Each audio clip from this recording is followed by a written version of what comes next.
இன்னைக்கு நம்மளோட மீட்டிங்ல இன்னைக்கு வந்து பார்த்தோம்னா ஒரு ஹாட் டாபிக் அப்படின்னு சொல்லலாம். நம்மளோட இன்னைக்கு எங்கேஜ் ஆயிருக்கிறது வந்து பார்த்தோம்னா Mohammed Sadiq Hussain sir, judicial magistrate Tuticorin. அவர் இன்னைக்கு நம்மளோட எங்கேஜ் ஆயிருக்காரு. இன்னைக்கு நம்மளோட ஃபண்டமெண்டல் ரைட்ஸ்ல ரொம்ப முக்கியமான ரைட்ஸ் அப்படின்னு வந்து பார்த்தோம்னா, ஒருத்தவங்க ஹரஸ்ட் ஆயிட்டாங்க அப்படின்னா அது வந்து பெயில் வந்து கேட்கறது ஒவ்வொரு தனி மனிதனும் ஒரு அடிப்படை உரிமையா நம்ம வந்து சொல்றோம். சோ அதுல இன்னைக்கு நம்ம பார்க்க போறது வந்து பார்த்தோம்னா ட்ரையல் கோர்ட்ஸ்ல எப்படி நம்ம வந்து ஒருத்தவங்க அரெஸ்ட் ஆயிட்டாங்க, அவங்களுக்கு எப்படி நம்ம பெயில் வந்து நம்ம அப்ளை பண்றது, எப்படி நம்ம அதை ப்ரொசீட் பண்றது அப்படின்றத அந்த டாபிக்கை இன்னைக்கு நம்ம வந்து பார்க்க போறோம். முக்கியமா லா ஆஃப் பெயில் அப்படின்னு சொல்லும் போது வந்து சாரோட டிஸ்கஸ் பண்ணும்போது சொன்னாரு அவர் அது வந்து நிறைய வைடரா இருக்கு பெயில்ன்றது. இன்னைக்கு நம்ம வந்து பார்த்தோம்னா ட்ரையல் கோர்ட்ஸோட பெயில் மட்டும் நம்ம பார்ப்போம். ஸோ நெக்ஸ்ட் செஷன் வந்து பார்த்தோம்னா இன்னும் டீட்டெயிலா ஃபர்தர் பெயில்ஸை பத்தி நம்ம வந்து பார்க்கலாம் அப்படின்னு சொல்லியிருந்தாரு. ஸோ அந்த வகையில இன்னைக்கு நமக்காக இந்த கிளாஸ் வந்து எங்கேஜ் ஆகி நம்மளுக்கு வந்து கொடுக்குறது ரொம்ப தேங்க்ஸ் சார். நீங்க இன்னைக்கு கிளாஸ் ஸ்டார்ட் பண்ணலாம். Yes. Good morning. In the first place, I would like to thank AFLS for giving me this opportunity to deal with law on bails. We'll have this session as bilingual. Okay. Whenever it is necessary, we'll have conversation in English, and whenever it is necessary, we'll have it in Tamil. So bail, first to begin with bail, Article 21, we all know that concerns with right to life and personal liberty. So bail can be brought under the purview of personal liberty under Article 21. Whenever a person is arrested, his right to move around freely is restricted. So what is the consequence of that? His right to life and personal liberty and becomes stalled. Article 21 will become suspended for him. It is literally like that. And then what follows as a consequence is his right to bail. So with arrest flows in the right to bail.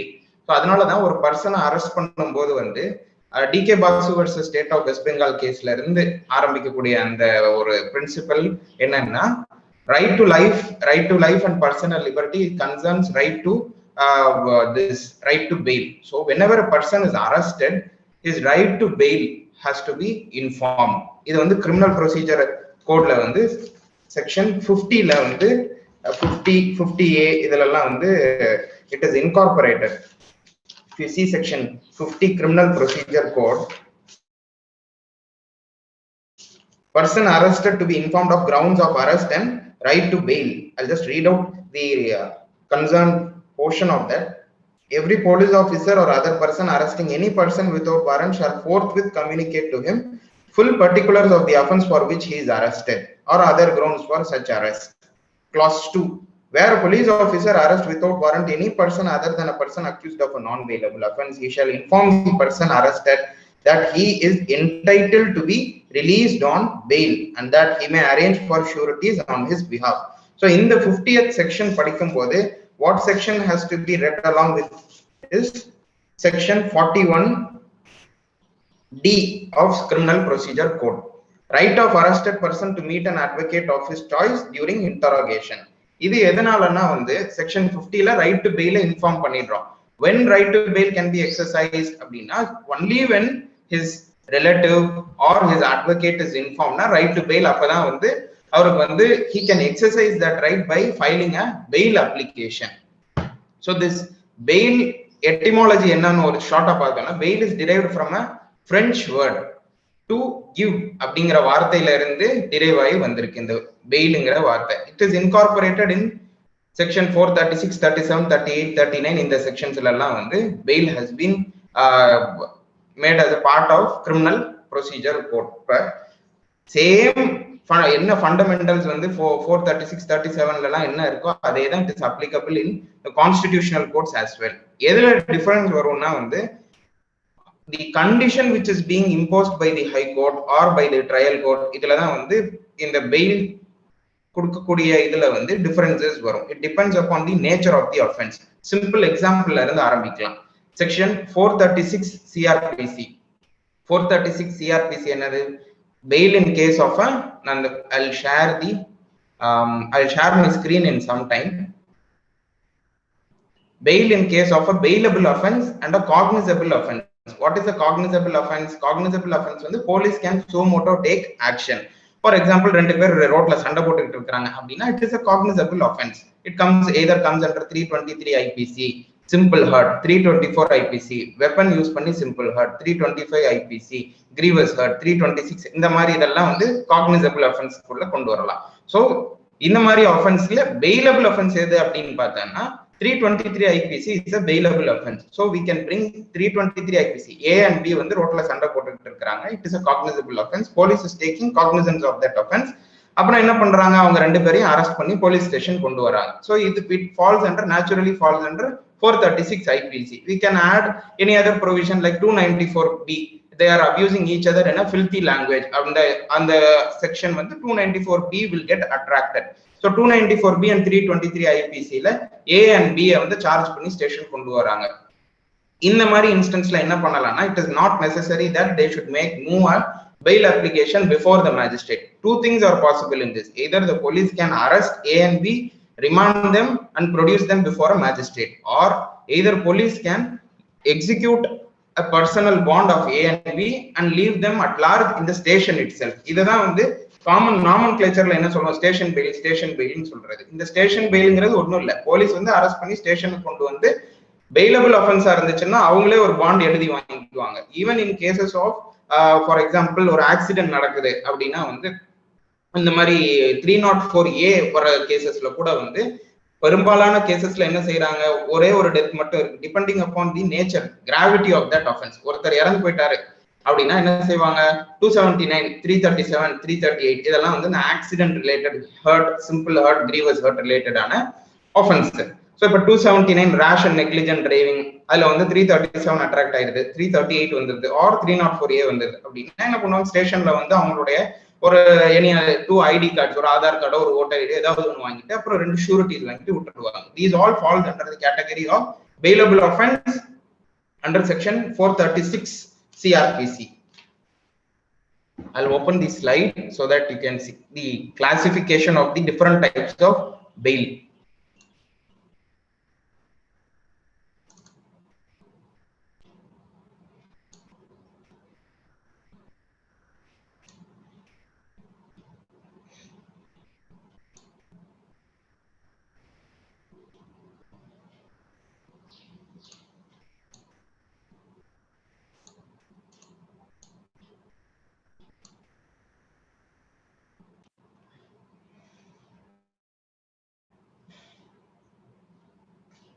To begin with, இன்னைக்குள்ள topic என்னன்னு பாத்தீங்கன்னா, bail is the rule, jail is an exception.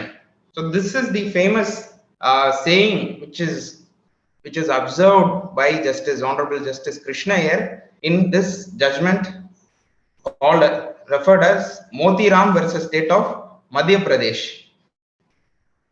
The issue of bail is one of liberty, justice, public safety and burden of the public treasury, all of which insist that a developed jurisprudence of bail is integral to a socially sensitized judicial process.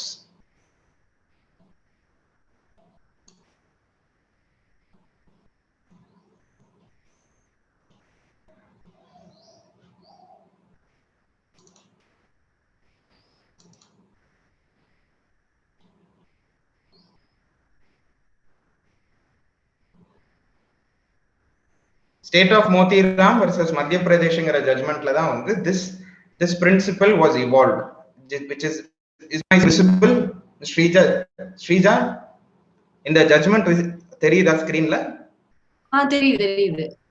Okay, this is the judgment Motiram and others versus State of Madhya Pradesh, AAR 1978, Supreme Court 1594. We'll just straight jump to the precedent, jump to the ratio decidency of this judgment. இப்போ நீங்க share பண்றது வரல sir. இந்த judgement வரலையா Motiram? ஆமா, அது வரல. Wait. அதுக்கு முன்னாடி போட்ட கிருஷ்ணா ஐயர் அவங்க I'm sharing the judgment.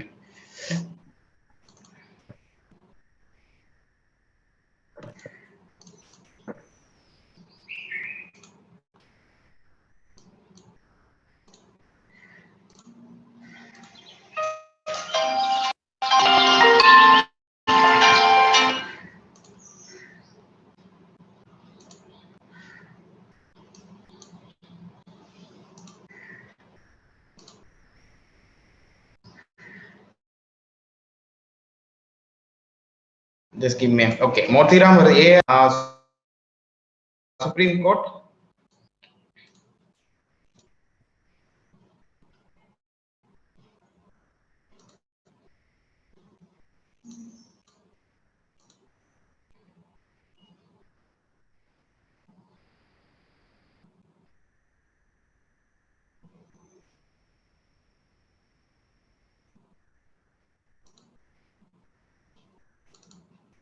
இப்போ ஷேர் ஆகுதா?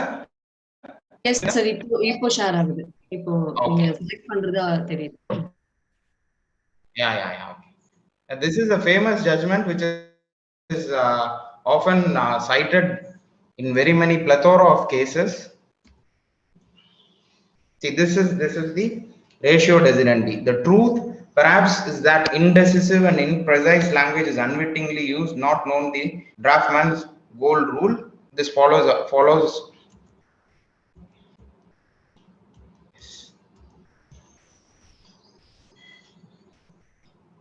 In this judgment, it was held that this is where the ratio regarding the poor man is observed. The law in its majestic equality forbids the rich as well as the poor to sleep under bridges, to beg in the streets, and to steal bread, and so on. See, for one thing, the miserable mason, the petitioner before us, could not afford to procure that huge sum or manage a surety of sufficient prosperity. Affluents do not befriend indigence. For another, the magistrate made an odd order refusing to accept the suretyship of the petitioner's brother because he and his assets were in other district. So what is the concise facts of the case is that in that case, what happened was that bail was granted and sureties were brought before the magistrate, but the magistrate refused to or declined to be satisfied with the sureties executed. பொதுவா ஒரு ரெண்டு ஜாமீன்தாரரை வந்து ஒரு பிணையம் வந்து கொடுத்ததுக்கு அப்புறம் வந்து 10,000 மதிப்புள்ள ரெண்டு ஜாமீன்தாரருக்கு வந்து மாண்புமிகு உயர் நீதிமன்றத்திலேயோ இல்ல வந்து அமர்வு நீதிமன்றத்திலேயோ வந்து உத்தரவு போடுவாங்க. அதுக்கப்புறம் என்ன, ரெண்டு ஜாமீன்தாரர் அவருக்கு தெரிஞ்சவங்கள இல்ல அவருடைய உறவினர்கள் யாரையாவது அழைச்சிட்டு வர்றது வழக்கம். அப்ப அந்த கேஸ்ல என்ன ஆயிருக்குன்னா, ரெண்டு ஜாமீன்தாரர் அழைச்சிட்டு வந்தோம். அந்த மேஜிஸ்ட்ரேட் வந்து அவங்க வந்து அந்த ஜாமீன்தாரர் வந்து தனக்கு ஏற்புடையதாக இல்லை அப்படின்னு சொல்லி வந்து அதை நிராகரிச்சுட்டாங்க. அதனால என்ன ஆயிடுச்சு, அந்த அந்த ஜாமீன்தாரர் கொடுக்க முடியாத சூழ்நிலைக்கு அந்த அந்த கைது செய்யப்பட்ட நபர் தள்ளப்பட்டு விட்டார். அதனால வந்து அவர் வெகு காலம், இன்னும் அதிகமான காலம் வந்து பிரிசன்ல இருக்க வேண்டிய சூழ்நிலை வந்துட்டதுனால இந்த மாதிரியான சிச்சுவேஷன் வந்து ப்ரிவைல் ஆகிட்டு இருக்கு நாட்டுல. ஏழை மக்களால வந்து ஷூரிட்டிஸ் கொடுக்க முடியறது இல்லை அப்படிங்கிற ஒரு கான்செப்டை வந்து அப்பதான் கொண்டு வராங்க. ஸோ ஷூரிட்டிஸ்ங்கிறது வந்து எந்த லெவலுக்கு வந்து சாட்டிஸ்பாக்டரியா இருக்கணும் அப்படிங்கிறதுனுடைய டிகிரி வந்து எப்படி பார்க்கணும் அப்படிங்கிற ஒரு பிரசிடென்ட்டை செட் பண்ணி கொடுத்ததுதான் இந்த ஜட்மெண்ட். இந்த judgement it runs to some hardly 8 to 10 pages, but this is a landmark judgment which is like a beacon guiding light for all those judgments where bail is decided and adjudicated till date. So இதுல இருந்தா நமக்கு வந்து பெயிலினுடைய இது இந்த concept of surety, fail வந்து எப்படி consider பண்ணணும் இதெல்லாம். அதனாலதான் வந்து we have made this as a topic of discussion for today. So then we'll see the types of bail. Types of bail, today we are discussing section 436 and 437 CRPC.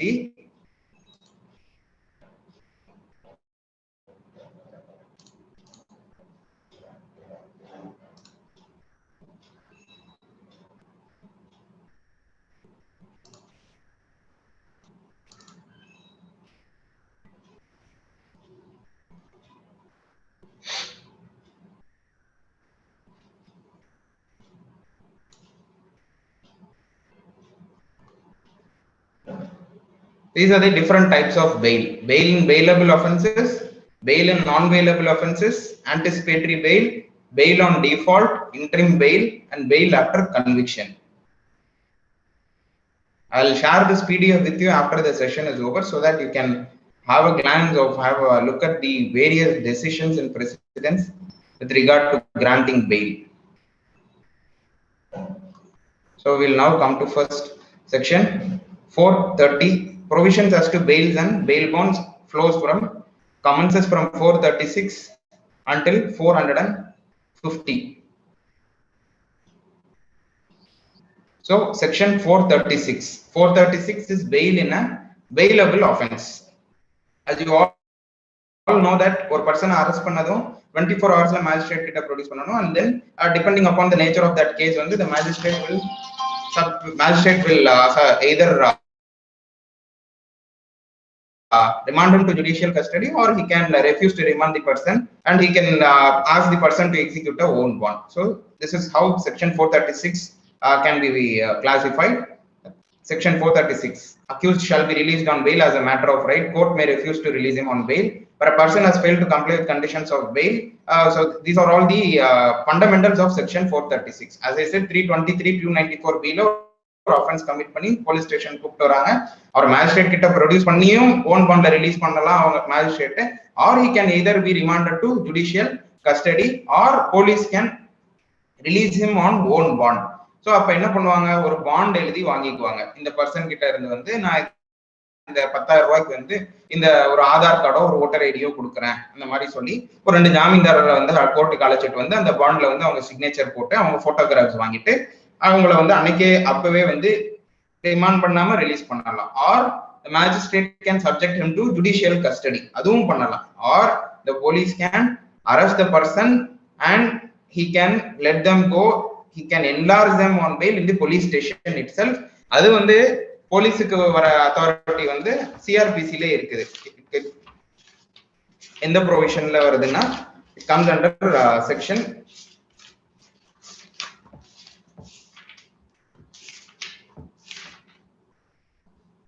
59. No person who has been arrested by a police officer shall be discharged except on his own bond or on bail or under the special order of a magistrate. So இந்த special orderங்கிறது என்ன reason அப்படின்னு record பண்றது தான் இந்த special order. So இந்த நான் சொன்ன மாதிரி ஒரு ஆக்சிடென்ட் இது இருக்குது அப்படிங்கும்போது போலீஸ் வந்து will immediately register an FIR போட்டு so for example C has committed an accident, he has ran over a person and the person has passed away on that spot itself, or the person has sustained grievous injury. So what are the offenses which are affected? First is section 279 for rash and negligent driving. So if it is a grievous case of a grievous hurt, the next provision is 338. And if a person has succumbed to the injuries or has deceased or has died on the spot, then the provision is 304A. So if in the மூணு provision எடுத்துக்கலாம், 279, 338, 304A, இதுல ஒரு FIR register பண்றாங்க. For example நம்ம ஒரு police station வந்து நம்ம இப்போ வந்து இப்போ நுங்கம்பாக்கம்ல இருக்கிற ஒரு போலீஸ் ஸ்டேஷன் எடுத்துக்கலாம். Nungambakkam police station is registering a case. Nungambakkam police ஸ்டேஷன்ல வந்து அந்த பர்சனை வந்து who has caused an accident வந்து அவர் அழைச்சிட்டு வராங்க ஸ்டேஷனுக்கு, அவர் மேல FIR போட்டிருப்பாங்க. அந்த FIRல வந்து அக்யூஸ்டுனுடைய பேர்ல அவர் பேர் போட்டிருக்கும். So depending upon the gravity of the case, depending upon the nature and circumstances of the case, first the police can either release him on bail, that is also under 436 read with section 59 CRPC, or the police can take him to the jurisdictional magistrate and remand him to judicial custody. So what the magistrate will do at this point of time is that or padichu paapar material papers ella, if he is satisfied he will remand if a prima facie case is made out, or if the magistrate is not satisfied that the prima facie case is not required, or remand வந்து 24 ஹவர்ஸ்க்கு வந்து investigation பண்றதுக்கு இது தேவையே இல்லை, இது remand பண்றதுக்கு வந்து இன்வெஸ்டிகேஷனுக்கு எதுவும் தேவையில்லை, the person வந்து he has got bona fides, he can appear whenever it is required for investigation அப்படின்னு தெரிஞ்சதுன்னா the person can be released on his own bond by producing 2 solvent sureties. இதுக்காக தான் வந்து கிரிமினல் ரூல்ஸ் ஆஃப் பிராக்டிஸ்ல வந்து recent அமெண்ட்மெண்ட்ல வந்து ஷூரிட்டிஸ்னுடைய இது வந்து immovable property எப்ப வந்து, ஏன்னா யூஸ்வலா ஷூரிட்டிஸ் கொண்டு வரும்போது சால்வன்சி சர்டிபிகேட் அந்த ஒரு ஏரியால அவர் இருந்துட்டு வராருங்கிறதுக்கான ப்ராப்பர்ட்டி டாக்ஸ் கேட்கலாம், ஆர் அவருக்கு உண்டான சேல் டீட் ஏதாவது இருந்ததுன்னா அந்த சேல் டீடுடைய காப்பி கேட்கலாம். ஸோ இதெல்லாம் வந்து 50,000க்கு கீழே இருக்கும்போது இது தேவையில்லை அப்படிங்கிற ஒரு அமெண்ட்மெண்ட் வந்து new criminal rules of practice 2019ல வந்து இந்த ரூல் வந்திருக்குது. So it is not necessary to mandate or to impress upon to bring a solvent surety certificate if the surety amount is less than 50,000. எப்ப 50,000க்கு மேல வரும்னா for example ஒரு 420 மாதிரி ஒரு ஆஃபென்ஸ் பண்ணிருக்காரு, இல்ல ஒரு 302 மாதிரி ஒரு ஆஃபென்ஸ் பண்ணிருக்காரு. the stakes involved are very huge. இப்போ பல பேரை வந்து ஃப்ராட் பண்ணி ஒரு கம்பெனில இருக்கக்கூடிய ஒரு நபர் வந்து ஃபேக்கா ஒரு கம்பெனி நடத்தி he has cheated many persons and the stakes involved are very huge which runs into crores and crores of money னா அப்ப என்ன பண்ணலாம், court can impose a direction. either the honorable high court will impose a direction or the trial court itself can impose a direction as to you deposit so and so amount in the court, which can be done under section 445 CRPC ல நீங்க இந்த மாதிரி வந்து 1 lakh ஒரு amount deposit பண்ணுங்க and you show sureties to the extent of 50,000 or 1 lakh அப்படின்னு சொல்லிட்டு ஒரு கண்டிஷன் இம்போஸ் பண்றாங்கன்னா அந்த மாதிரி கேசஸ்ல வந்து solvency certificate வந்து கட்டாயம் ப்ரொடியூஸ் பண்ணலாம்னு சொல்லலாம். But it is not required to be produced when the solvency is below 50,000. immovable property எதுவும் இருக்கா அப்படின்னு காட்ட தேவையில்லை. whereas the solvency can be shown with the with Aadhaar card, voter ID, அவருக்கு ஏதாவது வந்து அட்ரஸ் ப்ரூஃப் இருக்கிற இதையே வச்சு சாட்டிஸ்ஃபேக்டரிங்கிறது வந்து can the trial court can arrive at the satisfaction depending upon the nature of that case. 50,000 கீழ இருக்கும்போது இது 50,000 மேல போகும்போது அந்த மாதிரி பார்க்கலாம். நியூ கிரிமினல் ரூல்ஸ் ஆஃப் பிராக்டிஸ்ல இருக்கு. so then moving on to 437 CRPC. this is bail in case of a non-bailable offense. non-bailable offense and a cognizable offense. cognizable offense na ellarukku theriyum. Police can take cognizance without a complaint being reported by any other person. Police can suo motu take cognizance. non-bailable offense na enna na and criminal procedure கோட்ல வந்து இந்த சாப்டர்ல நான் பெயிலபிள்ங்கிற சாப்டர்ல கிளாசிபிகேஷன்ல வர எல்லாமே நான் bailable offence. ஒவ்வொரு ஆஃபென்ஸுக்குலயுமே வந்து ஐபிசில வந்து what sort of offence it is, not only IPC, any other special act for that case. IPC இல்லாம வேற ஃபார் எக்ஸாம்பிள் வந்து ஃபுட் அடல்ட்ரேஷன் ஆக்ட் இருக்கலாம், ட்ரக்ஸ் அண்ட் காஸ்மெட்டிக்ஸ் ஆக்ட் இருக்கலாம், ஆர்ம்ஸ் ஆக்ட் இருக்கலாம், வேற இன்னும் நிறைய பல்வேறு வகையான ஆக்ட்ஸ் இருக்கு. நம்ம ரெகுலரா பார்க்கக்கூடிய ஆக்ட்ஸ் வந்து ஐபிசி ஆஃபென்ஸ் பார்ப்போம், ஆர் மோட்டார் ஆக்சிடென்ட்ஸ் பார்க்கலாம்,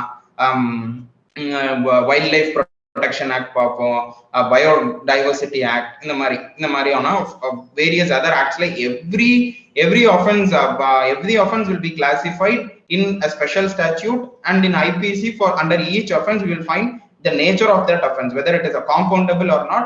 compoundable illaya, compoundable na 320 CRPC la வந்து it can be compounded with the consent of the victim or the aggrieved person. so cognizable, compoundable, bailable, non bailable. Adha non bailable offense na வந்து bail can be granted only by the court. that is what a non bailable offense connotes.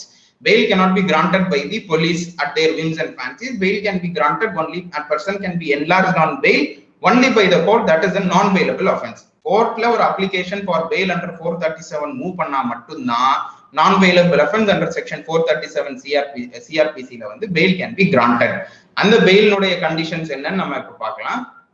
bail உடைய classification எப்படி இருக்குன்னு 437(1) accused or suspected person committed of non bailable offense, accused, arrested or detained without warrant except in following cases அப்படின்னு போட்டு 437(2) no reasonable ground for grant of bail, given reason in writing bail, court to grant bail or not, conditions may be imposed, cancellation of bail. 437 subclause 6 if trial is not concluded within 60 days. 437(7) reasonable grounds for believing that accused is not guilty, it shall release the accused.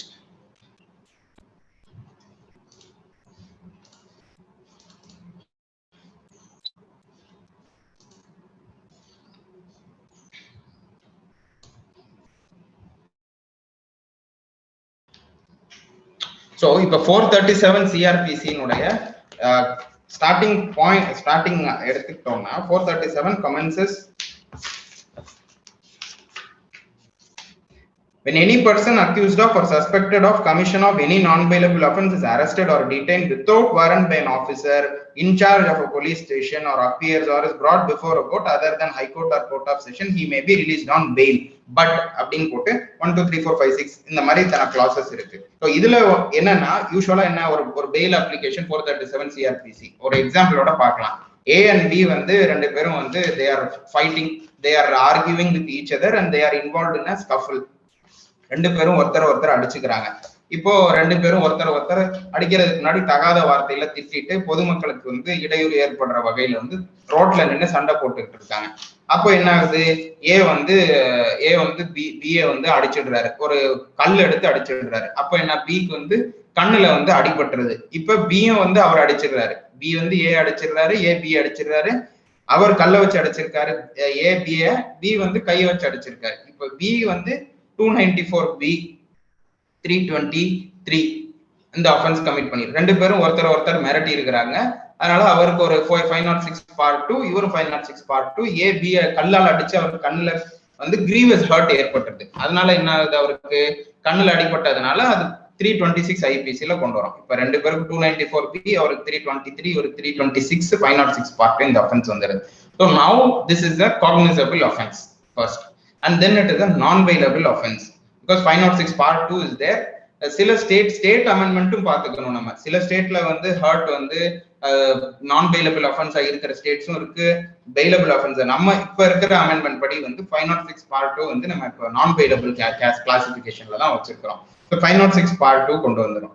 So இப்போ ரெண்டு பேருமே வந்து நான் bailable offence கேட்டகரியில 437 சிஆர்பிசில வந்து arrest பண்ணி இப்போ வந்து மேஜிஸ்ட்ரேட் முன்னாடி ப்ரொடியூஸ் பண்றாங்க. Magistrate is what he is prima facie case is made out, and then he is remanding them to judicial custody for 15 days.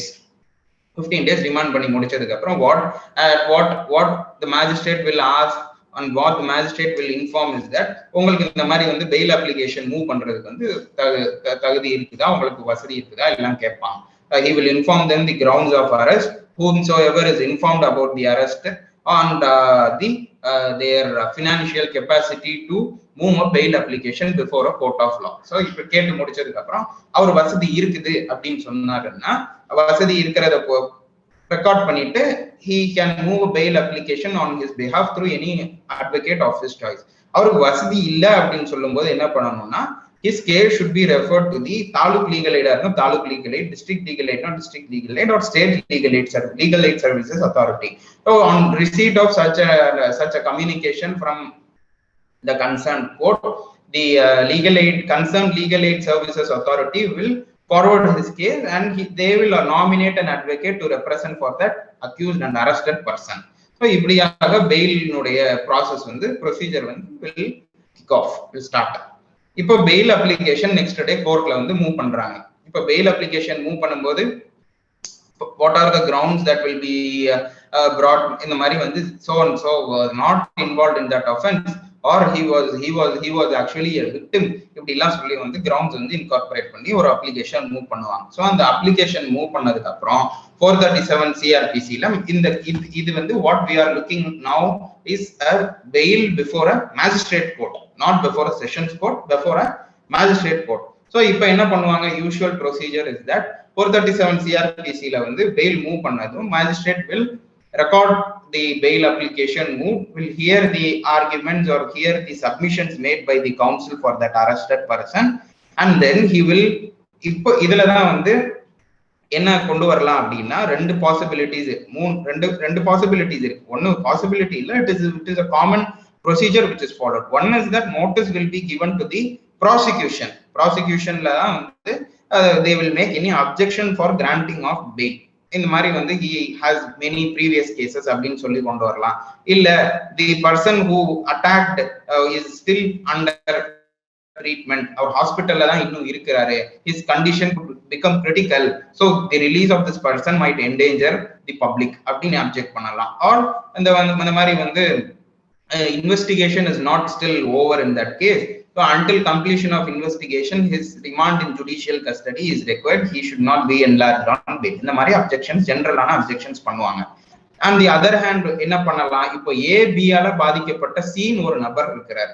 அந்த சீங்கிற நபர் வந்து அந்த தெருவுல சண்டை போட்டுட்டு இருக்கும்போது அவர் அந்த வழியா போகும்போது அவரையும் பிடிச்சி திட்டிடுறாங்க, அவரையும் பிடிச்சி வந்து அடிச்சிடுறாங்க. அப்படின்னா சி வந்து ஒரு he also becomes a stakeholder, he also becomes a party to that offense, and he has sustained injuries. Naturally he becomes a victim, he is an aggrieved person. And சியும் வந்து மிரட்டி இருக்கிறாங்க இவங்க. அப்படிங்கும்போது என்ன ஆகுது, சி வந்து பயப்படுறாரு, இவங்க வெளியே வந்தா என்ன ஏதாவது பண்ணிடுவாங்க அப்படின்னு நினைக்கும் போது C has also a right to move an application which we call as an intervener application. Intervener application na ஒரு இடையில வந்து இந்த மாதிரி இவங்களுக்கு பெயில் கொடுக்க கூடாது, இவங்களுக்கு பெயில் கொடுத்தா என்னோட உயிருக்கு ஆபத்து இருக்கு, இவங்களால நான் பாதிக்கப்பட்டிருக்கேன், மென்மேலும் பாதிக்கப்படும், எனக்கும் என் குடும்பத்துக்கும் பாதிப்பு இருக்கு அப்படின்னு சொன்னாருன்னா அந்த மாதிரி ஒரு அப்ளிகேஷன் மூவ் பண்றதுனுடைய பெயர் வந்து we call it as intervener application. So once a bail is moved, we'll first hear the counsel for the arrested accused person, and then the notice will be sent to the prosecution, and if there is an intervener application, the court is duty bound to hear out the intervener as well.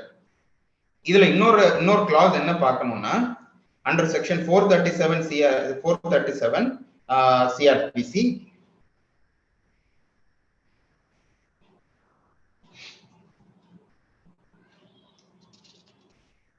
the punishment clause வந்து punishment clause and which shall be read along with the giving notice to the prosecution. In the 437 la வந்து after the second clause, the second clause, there is an insertion by Amendment Act of 2005.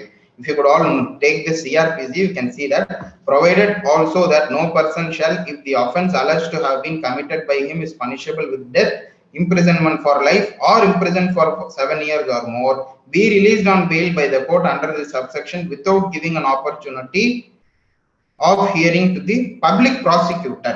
So என்ன இந்த செக்ஷனுடைய இந்த ப்ரொவிஷனுடைய mandate என்னன்னா, without giving an opportunity to the public prosecutor if the offense is punishable beyond 7 years. If you take the provision which I gave this instance, which is 326 IPC, 326 IPC னுடைய punishment clause எடுத்து பார்த்தா 326 voluntarily causing grievous hurt by dangerous weapon.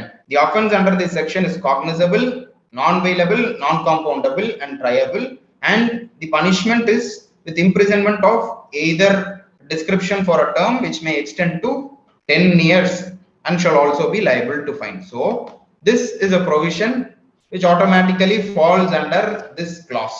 So ipo enna agudhu, without giving notice to the public prosecutor இந்த மாதிரியான ஒரு offense-க்கு bail கொடுக்கிறதா இருந்ததுன்னா it cannot be decided by the magistrate.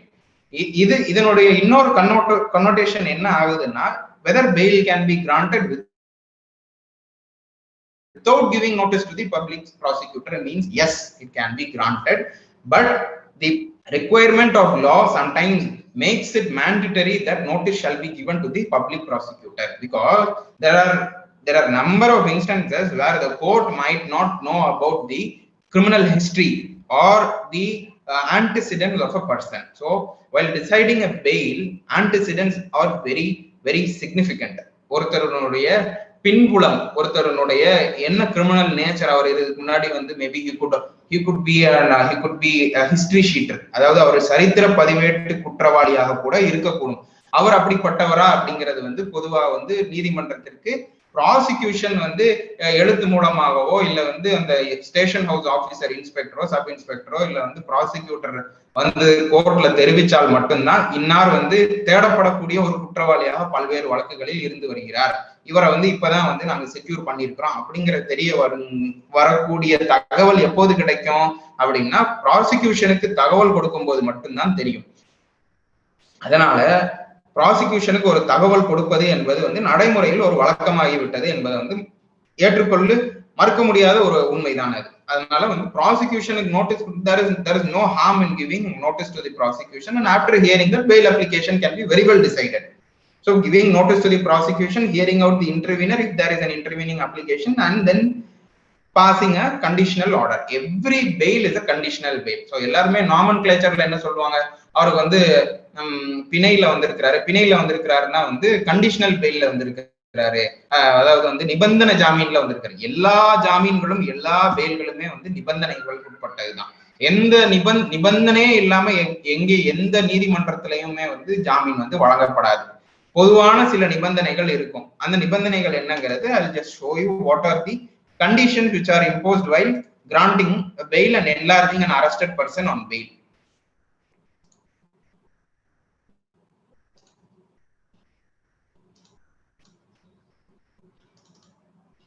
This is a model of, I'm showing you a model of an anticipatory statutory bail under 167 subclause 2 CRPC.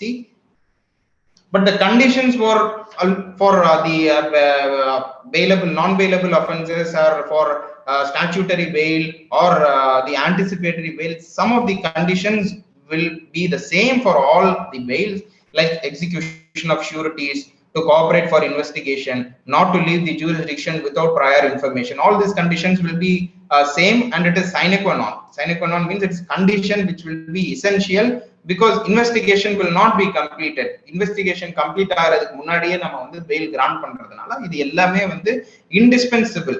So because the accused should not go without the knowledge, because it will result in lag of அந்த investigation பர்பஸ்க்காக அவரை எப்படி எல்லாம் வந்து secure பண்ண வைக்கணும் அப்படிங்கிறது அந்த பெயிலுடைய இது. So this bail, this is an order with conditions.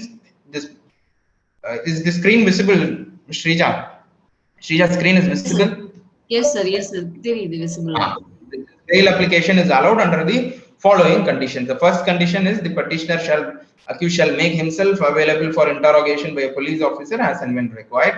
Second condition, the petitioner accused shall not directly or indirectly make any inducement, threat or promise to any persons acquainted with the facts of the case as well as to dissuade them from disclosing such facts to the court or to any police officer.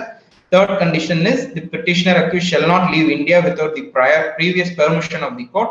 The petitioner shall execute an own bond for a sum of ₹10,000 and 2 sureties, each for a like sum, on taking all necessary and safety measures and precautions due to threat of COVID-19.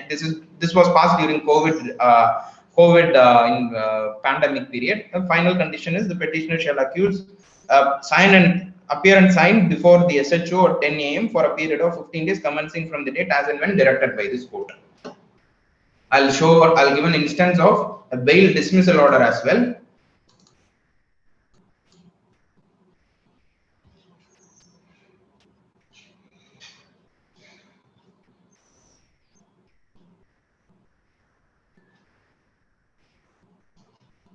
This is a typical bail dismissal order. This is the portion where the submissions are comprised. Then this is the reply received from the police APP. APP has strongly objected to enlarge the accused on bail. Learned APP has contended that this was a case where the accused might be from a different state, belong to a different nativity even, and they have other cases pending in other police station as well. So then we'll move on to the observations.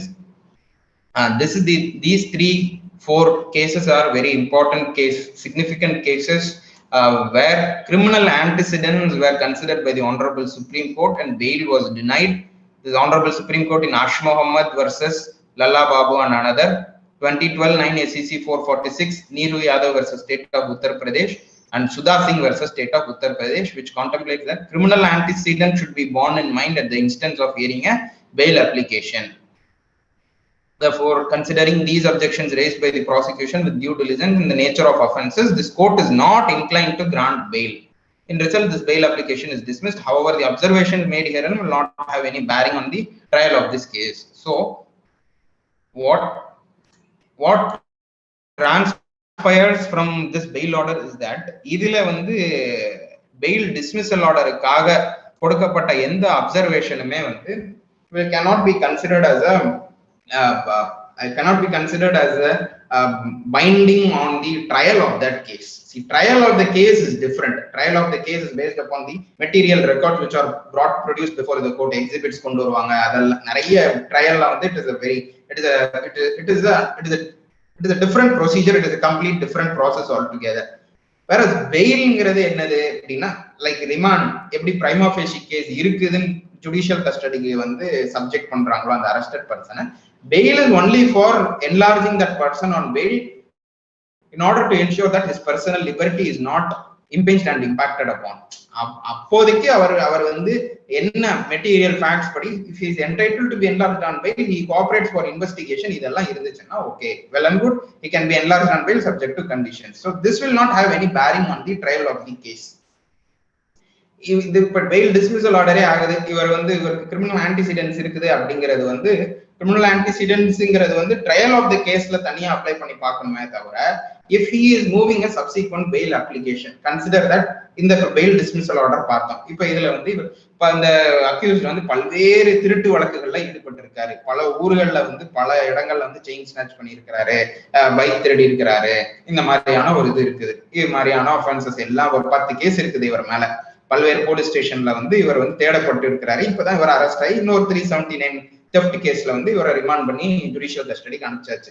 இப்போ trial court வந்து dismiss பண்ணிடுது. அப்புறம் then he is moving sessions court dismiss பண்ணிடுது. And then he finally reaches the honourable ஹைகோர்ட்ல வந்து இவரோட bail consider பண்றாங்க. அப்படிங்கும்போது consider that he has fallen sick for instance, அவருக்கு வந்து ரொம்ப உடல்நிலை சரியில்லாம போயிடுச்சு.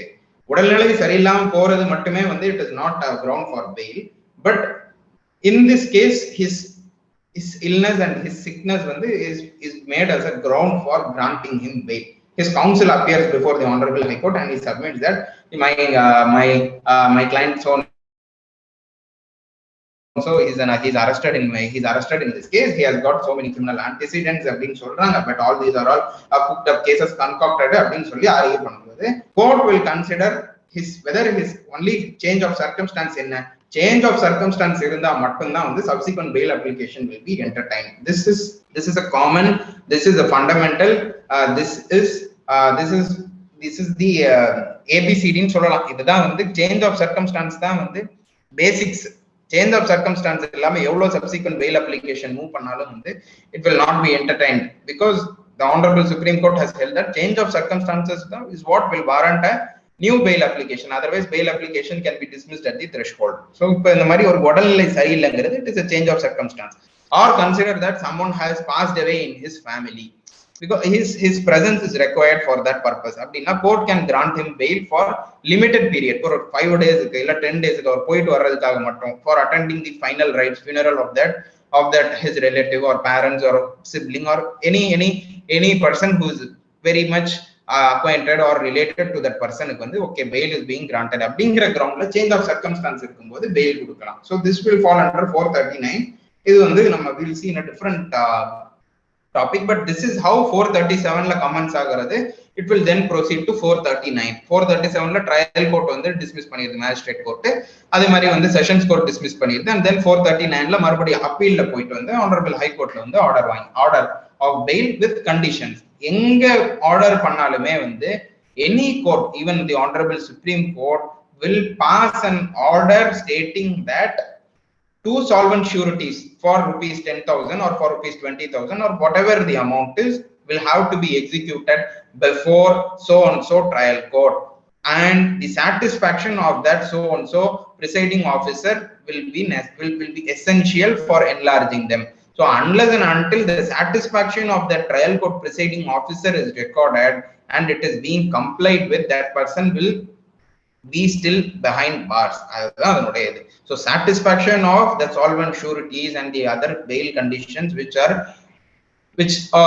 being supplemented to that conditional order, and the satisfaction எல்லாம் comply ஆனாதான் வந்து that bail, what will happen after compliance, and the bail bond வந்து will reach to the concerned prison where that person is being imprisoned. So அந்த பிரிசனுக்கு அந்த reach ஆனதும் அந்த அவங்க எல்லாம் இந்த மாதிரி வந்து ஷூரிட்டிஸ் எல்லாம் பார்த்துட்டு அந்த பெயில் பாண்ட் ரீச் ஆனா மட்டும்தான் வந்து that person will be enlarged on bail.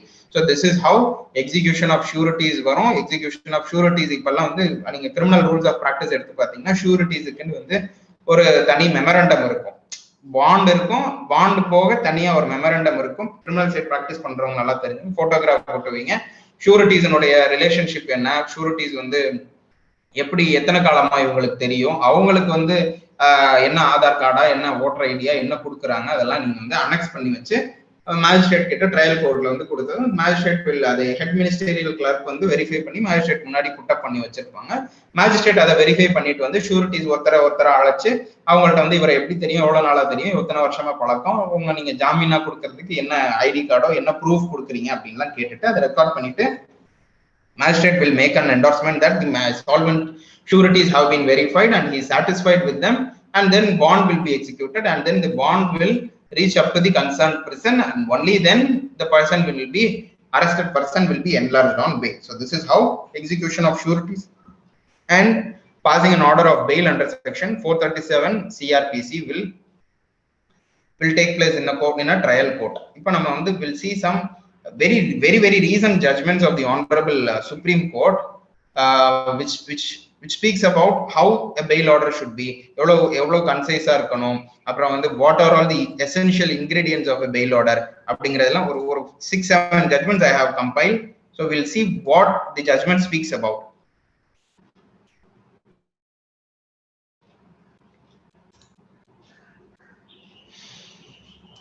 See, as I said, the criminal antecedents வந்து கிரிமினல் ஆன்டிசிடென்ட்ஸ் எல்லாம் கன்சிடர் பண்ணி வந்து பெயில் எப்பெல்லாம் டிஸ்மிஸல் ஆயிருக்குது அப்படிங்கிற ஒரு இன்ஸ்டன்ஸை நம்ம பார்த்தோம். அதே சமயத்துல வந்து ஆனரபிள் ஜஸ்டிஸ் கிருஷ்ணயர் வந்து Motiram versus state of Madhya பிரதேஷ்ங்கிற ஜட்மெண்ட் வந்து bail is the rule, jail is not an எக்ஸெப்ஷன்ங்கிற ஒரு பிரின்சிபல் வந்து இவால்வ் ஆச்சு. ஸோ இந்த ஜட்மெண்ட்ல வந்து Sudha Singh versus state of Uttar Pradesh அப்படிங்கிற ஜட்மெண்ட்ல the arrested person he was charged under UP Gangster and Anti-Social Activities Prevention Act 1986. So idhula vandu avarude criminal antecedents vandu court is having an yardstick to measure the criminal antecedents, and then the ratio decidendi in this case is that the factors ellam consider பண்றாங்க. One by one பார்க்கலாம். Whether there is a prima facie or reasonable ground to believe that accused has committed the offense, nature and gravity of the accusations, severity of the punishment in the event of a conviction, danger of the accused absconding or fleeing if granted bail, character, behavior, means, position and standing of the accused, likelihood of repetition of the offense, reasonable apprehension of the witness being influenced, and danger of justice being thwarted by grant of bail. So in the factors ellam consider panni, the honorable Supreme Court has set aside the order of Allahabad High Court granting bail to the accused.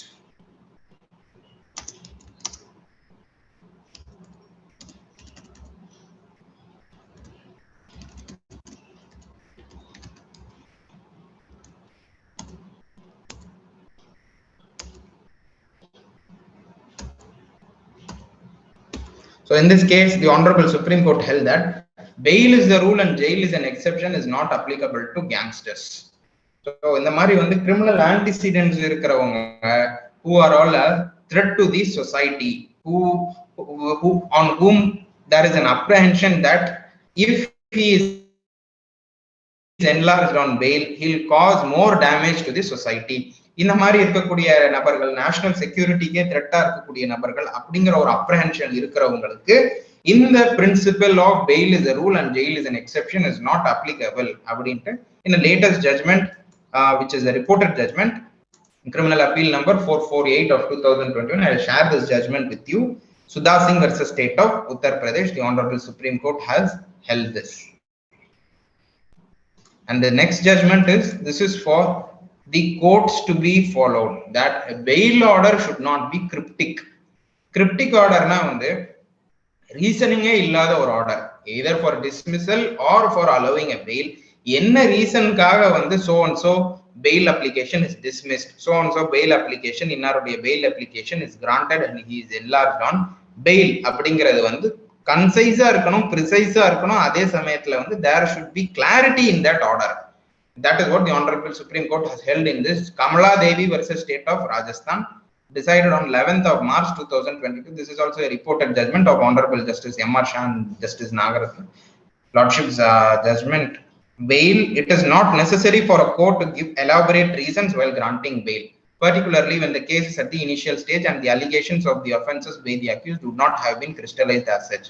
There cannot be elaborate details regarded to give an impression that the case is one that would result in conviction, or by contrast, in an acquittal while passing an order or an application for granting of bail. Ade judgment la, however, if no new circumstances have arisen since the grant of bail, the state may prefer an appeal against the order granting bail on the ground that the same is perverse or illegal or has been arrived at by ignoring material aspect which establish a prima facie against the accused. An order granting bail to an accused, if passed in a casual and cryptic manner, devours reasoning which would validate the grant of bail is liable to be set aside by this court while exercising jurisdiction under Article 137. So this is what the Latin maxim which is referred upon, sessant rational legis sessant ipsa lex, reason is the soul of the law, and when the reason of any particular law ceases, so that does the law itself.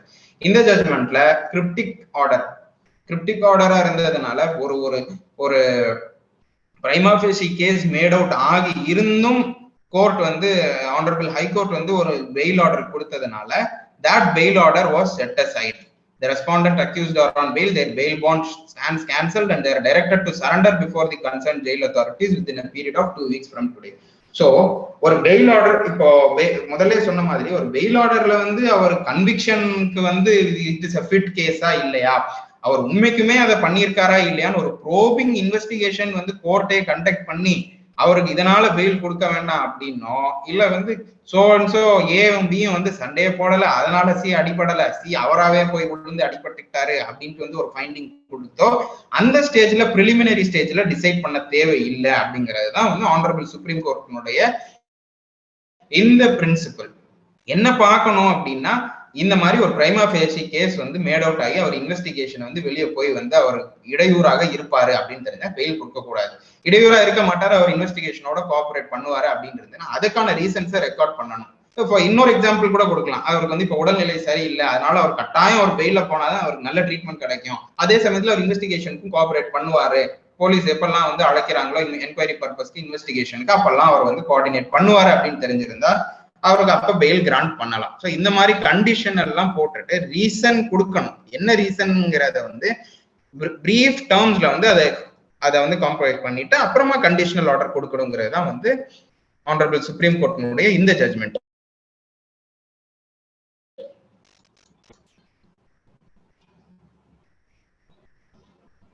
This is the latest judgment. இப்போ நம்ம 167 subclause 2 என்னன்னு வந்து கன்சைஸா பார்த்தல. 167 subclause 2 criminal side practice பண்றவங்க it is called as default bail or a statutory bail. அதாவது final investigation conduct பண்ணி final report, அதாவது charge sheet வந்து செஷன்ஸ் கேஸ் அதாவது 10 years and above இருக்கக்கூடிய கேசஸ்ல வந்து பண்ணலன்னா வந்து 90 daysலயும், அது கீழே இருக்கக்கூடிய மற்ற எல்லா ஆஃபென்ஸுக்கும் 60 daysலயும் வந்து ஃபைனல் ரிப்போர்ட் ஃபைல் பண்ணாத பட்சத்துல இன்வெஸ்டிகேஷன் ஏஜென்சி, போலீஸா இருக்கலாம் அல்லது ஸ்பெஷல் ஏஜென்சி சிபிஐ இருக்கலாம், சிபிசிஐடியா இருக்கலாம், அந்த மாதிரி எந்த ஒரு இன்வெஸ்டிகேஷன் ஏஜென்சியும் 90 days or 60 days அந்த 167(2)ல வந்து ஃபைல் பண்ணாத இருக்கும்போது the accused will be entitled to default bail or statutory bail. அந்த மாதிரி டிஃபால்ட் பெயில வந்து default bail can be cancelled on merits அப்படின்னு வந்து this was decided few weeks back, last week, January 16, 2023 la Honorable Supreme Court has held this judgment. In a case where an accused is released on default bail under 167 subclause 2 and thereafter on filing of charge sheet, a strong case is made out and on special reason being made out from that charge sheet that accused has committed a non-bailable offence, considering the grounds set out in section 437 subclause 5 and 439 subclause 2, his bail can be cancelled on merits and the courts are not precluded from considering the application for cancel of the bail on merit. However, mere filing of charge sheet is not enough, but as observed and held herein above on the basis of charge sheet, a strong case is to be made out that the accused has committed non-bailable crime and he deserves to be in custody. இதுக்கு என்ன example சொல்லலாம்னா, if A has committed a case of offense punishable under section 302ல வந்து மாதிரி ஒரு offence commit பண்ணியிருக்கிறாரு, அவருக்கு மேல வந்து சார்ஜ் ஷீட் ஃபைல் பண்ணிடுறாங்க, பண்றதுக்கு வந்து 90 daysக்கு மேல ஆயிடுதுங்கிறதுனால he is released on statutory bail. Statutory bailல வந்து he violates or he does not follow some of the conditions. அவரை வந்து போலீஸ் ஸ்டேஷன்ல வந்து இத்தனை மணிக்கு வந்து டெய்லி ஒரு 2 monthsக்கு வந்து சைன் பண்ணணும், 10:30 நுங்கம்பாக்கம் ஸ்டேஷன்ல சைன் பண்ணணும்னு சொல்லிருக்காங்க. he does not appears. 10 நாள் வராரு, அப்புறம் ஒரு 10 நாள் 20 நாளுக்கு வரவே இல்லை. இப்படி எல்லாம் தெரிஞ்சதுக்கு அப்புறம் சார்ஜ் ஷீட் ஃபைல் பண்ணிடுறாங்க. சார்ஜ் ஷீட் ஃபைல் பண்ணதுக்கு அப்புறம் ப்ராசிக்யூஷன் வந்து this person is not complying with the bail condition and there is an apprehension that he is likely to commit any other offense which is grave in nature. ஏன்னா அவருக்கு வந்து பல இடத்துல அவர் பகை வச்சிருக்கிறாரு, அவர் வேற யாரையாவது வந்து ஏதாவது பண்றதுக்குள்ள வந்து அவருக்கு ஏற்கனவே கிராண்ட் பண்ண பெயில வந்து கேன்சல் பண்ணிருங்க, he deserves to be in judicial custody so that the security of the society is not at stake அப்படின்னு சொல்லி ஒரு application for cancellation of bail வந்து prosecution வந்து எந்த கோர்ட் bail grant பண்ணுச்சோ அங்க bail application cancellation of bail application move பண்ணாங்கன்னா after hearing and giving an opportunity to the accused person that bail application can be adjudicated upon. அந்த மாதிரி இதுல வந்து the honorable supreme court வந்து இத cancellation of bail application வந்து on merits fit case ஆ இருந்ததுன்னா அவரை கட்டாயம் வந்து அந்த bail application கேன்சல் பண்ணிட்டு he can be again remanded to judicial custody and then what is the அவர் மறுபடி bail மூவ் பண்ணா மட்டும்தான் வந்து he can be enlarged. அந்த மாதிரி ஒரு circumstances வந்து that has been held in the very recent judgment, last week judgment, and this is a case where the honorable supreme court has held that change of circumstances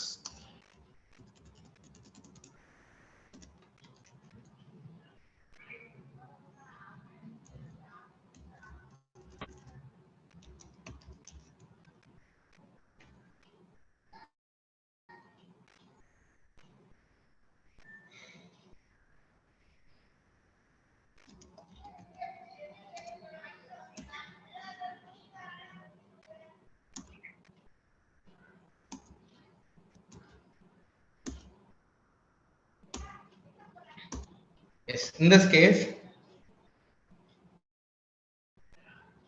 the honorable supreme court has held that only if there is a change of circumstance bail can be granted. இதுல பல்வேறு judgments plethora of judgments வந்து honorable supreme court has referred. What are the factors that should be considered before granting bail? Kalyan Chandra Sarkar versus Rajesh Ranjan alias Papu Yadav 2004 7 SEC 528 இந்த கேஸை வந்து refer பண்ணியிருக்கிறாங்க.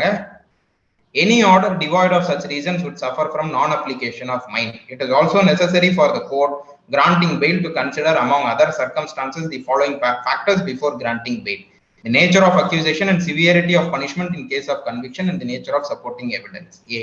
B. Reasonable apprehension of tampering with witness or apprehension of threat to the complaint. Prima facie satisfaction of the court in support of the charge. இதுல Ram Govind Upadhyay versus Sudarshan Singh 2002-3 SEC, Puran versus Ram Vilas 2001. Okay, so these cases have been referred to, and in this case, this is, I'll go to the cause data. Yes, Brijman Devi versus Papu Kumar and another. This is a reported judgment of the honorable supreme court. In the case the honorable supreme court has time and again stressed that only if there is a change of circumstance a bail application can be entertained. அதாவது சூழ்நிலைகள் மாற்றம் ஏற்பட வேண்டும். இப்ப காலையிலே ஒரு அக்யூஸ்டுக்காக fail application move பண்ணி dismiss ஆயிட்டு சாயந்தரமே ஒரு பெயில் அப்ளிகேஷன் மூவ் பண்றாங்க அப்படின்னா அந்த பெயில் அப்ளிகேஷன்ல என்ன சேஞ்ச் ஆஃப் சர்க்கம்ஸ்டான்ஸ் இருக்குது, இந்த கேஸை பொறுத்த வரைக்கும் என்ன சேஞ்ச் ஆஃப் சர்க்கம்ஸ்டான்ஸ் இருக்குது. எக்ஸாம்பிள் வந்து ஃபைனல் ரிப்போர்ட் ஃபைல் பண்ணல, ஃபைனல் ரிப்போர்ட் ஃபைல் பண்ணிட்டாங்க, that is a change of circumstances. Final report file பண்ணாதனாலதான் அவர் இது நாள் வரைக்கும் கஸ்டடியில இருக்கிறதுக்கான அவசியம் ஏற்பட்டது. இப்போ அதுக்கான அவசியம் ஏற்படலை அப்படின்னு சொல்லி அவரோட அட்வொகேட் ஆர்கியூ பண்ணுவார். அது ஒரு சேஞ்ச் ஆஃப் சர்க்கம்ஸ்டான்ஸ். எதுவுமே இல்ல, காலையில ஒரு பெயில் அப்ளிகேஷன், ஈவினிங் ஒரு fail application, court are not supposed to entertain, as laid down by the honorable supreme court, to entertain such a bail application. If entertained, it is a perverse order அப்படிங்கிறதுனா in Brijman Devi versus Papu Kumar. முதல்ல சொன்ன மாதிரி உடல்நிலை சரியில்லை அப்படிங்கிறது ஒரு change of சர்க்கம்ஸ்டான்ஸா கொண்டு வரலாம்.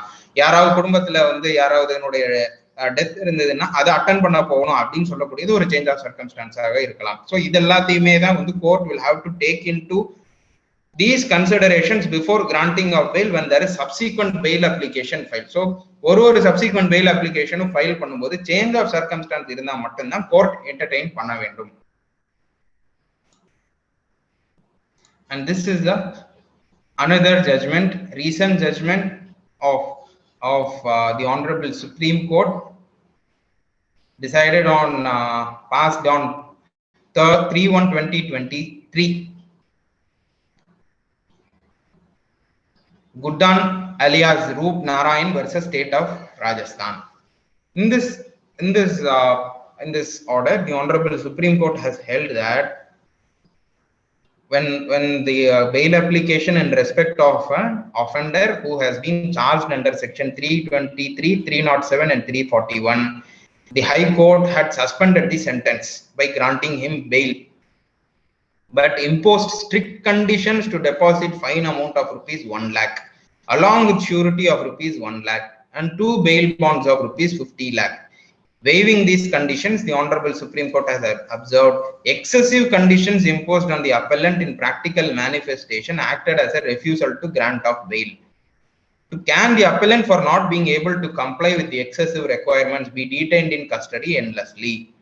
To keep the appellant in jail, that too in a case where he normally would have been granted bail for the alleged offences, is not just a symptom of injustice, but injustice itself. So நம்ம இப்ப இங்க தான் வந்து justice should not only be done but seem to be done அப்படிங்கிற maximum வந்து apply பண்ணி பார்க்கலாம்.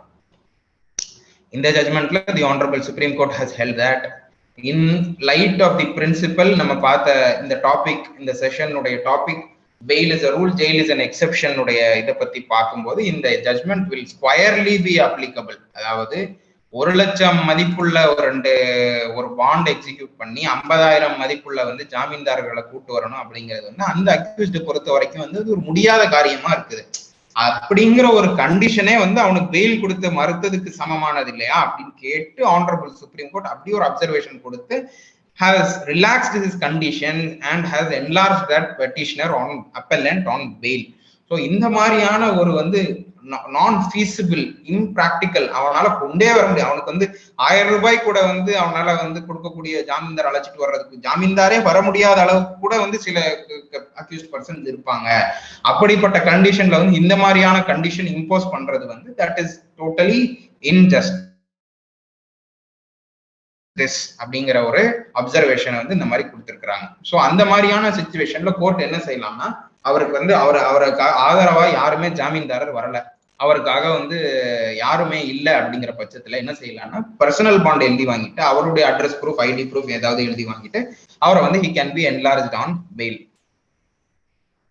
It is not necessary that just because sureties have not been produced or final report file பண்ணதுக்கு அப்புறம் சார்ஜ் ஷீட் எல்லாம் முடிச்சு investigation முடிச்சு trial comments ஆனதுக்கு அப்புறமும் வந்து it is not necessary unless it is required he shall be kept in judicial custody. அவருடைய purpose என்ன ஜுடிஷியல் கஸ்டடிலன்னா வந்து ஃபார் கம்ப்ளீஷன் ஆஃப் இன்வெஸ்டிகேஷன், ட்ரையலும் கமெண்ட்ஸ் ஆகி அவர் அண்டர் ட்ரையலாகவே பிரிசன்ல இருக்கணுங்கிறது வந்து it is not laid down anywhere. The Honorable Supreme Court has time and again insisted to enlarge a person on bail, especially if he is an indigent person. ஏழையா இருக்கிறாரு, அவரால் sureties கொண்டு வர முடியல, அவருக்கு யாரும் ஷூரிட்டிஸ் கொடுக்க முன்வரவும் இல்லை, அவருக்கு யாரும் தெரிந்த நபர்கள் இல்லை அப்படிங்கிற பட்சத்துல அவரோட ஐடி ப்ரூஃப், அவரோட அட்ரஸ் ப்ரூஃப், அவருக்கு என்ன சால்வன்சி காட்டுறதுக்கு என்ன அவருக்கு ப்ரூஃப் இருக்குதோ அதை பெற்றுக்கொண்டு அதை வாங்கி கொண்டு அதில் உள்ள சாட்டிஸ்பாக்சனை ரெக்கார்ட் பண்ணிட்டு he can be very well enlarged on bail. This judgment is a judgment of the Honorable Bombay High Court. In this judgment, what has been, I'll also email this so that you can have a look at this judgment. In the judgment, there will be various accused persons involved in this case, and the Honorable Bombay High Court has held that the role of each and every accused person is not necessary to determine a bail application. This is in criminal repetition number 626 of 2022, decided on 2012-2022. It's a very latest judgment. Recent judgment of the Honorable High Court Bombay bench, Nagpur bench. ஒவ்வொரு அக்யூஸ்டுடைய ரோலை determine பண்ணி ஒருத்தருக்கு fail கொடுக்கறதா இருந்தா fail application decide பண்ணவே முடியாது அப்படிங்கிற ஒரு பிரின்சிபலை வந்து Bombay high court has held in this judgement. ஒரு எக்ஸாம்பிளுக்கு சொல்லணும் அப்படின்னா, ஒரு அஞ்சு பேர் கொண்ட ஒரு அன்லாஃபுல் அசம்பிளி இருக்குது. அந்த அன்லாஃபுல் அசம்பிளில வந்து ஒரு 4 பேர் வந்து they have committed an act of arson. ஒரு வண்டியை வந்து தீ வச்சு எரிச்சிடுறாங்க. அதுல வந்து அந்த வண்டி கம்ப்ளீட்டா எரிஞ்சு போயிடுது. அந்த மாதிரி ஒரு அஃபென்ஸ் கமிட் பண்ணிருக்காங்க. 5ஆவதாக போன நபர் வந்து அந்த மாதிரி இதுல இல்லை. இப்போ வந்து காமன் இன்டென்ஷன் அல்லாத வந்து 149 காமன் ஆப்ஜெக்ட் ஐபிசில இதெல்லாம் வந்து டிரைவ் பண்ணி அவருக்கு வந்து பெயில் கொடுக்க வேண்டிய அவசியம் இல்லை. அந்த கேஸ் அந்த பெயில் அப்ளிகேஷன் வர்ற ஸ்டேஜ்ல whether he is entitled for that bail or not அப்படிங்கறது தான் டிசைட் பண்ணணும். Not delving into the or not scrutinizing the merits of the case. அதை ஆராய்ச்சி பண்ணி அதை ஆராய்ந்து ஒவ்வொரு ஆஸ்பெக்டா எடுத்து பார்த்து அவருக்கு பெயில் கொடுக்க வேண்டிய அவசியம் இல்லை.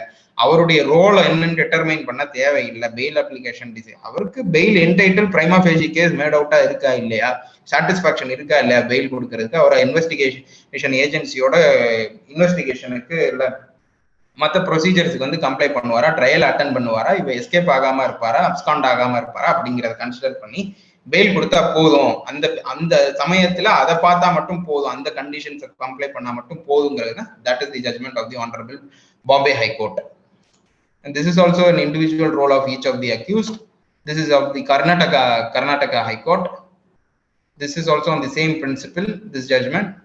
And this is an important judgment of the Honorable Supreme Court where the parameters, அதாவது வந்து என்னெல்லாம் கன்சிடர் பண்ணணும் bail, Y versus state of Rajasthan, bail கொடுக்கும்போது என்ன கன்சிடர் பண்ணணும், என்னெல்லாம் வந்து இன்கிரீடியன்ஸ் இருக்கணும் அப்படிங்கிறது வந்து இது வந்து ஒரு பாயிண்டா வந்து இதை வந்து கொடுத்துருக்குறாங்க.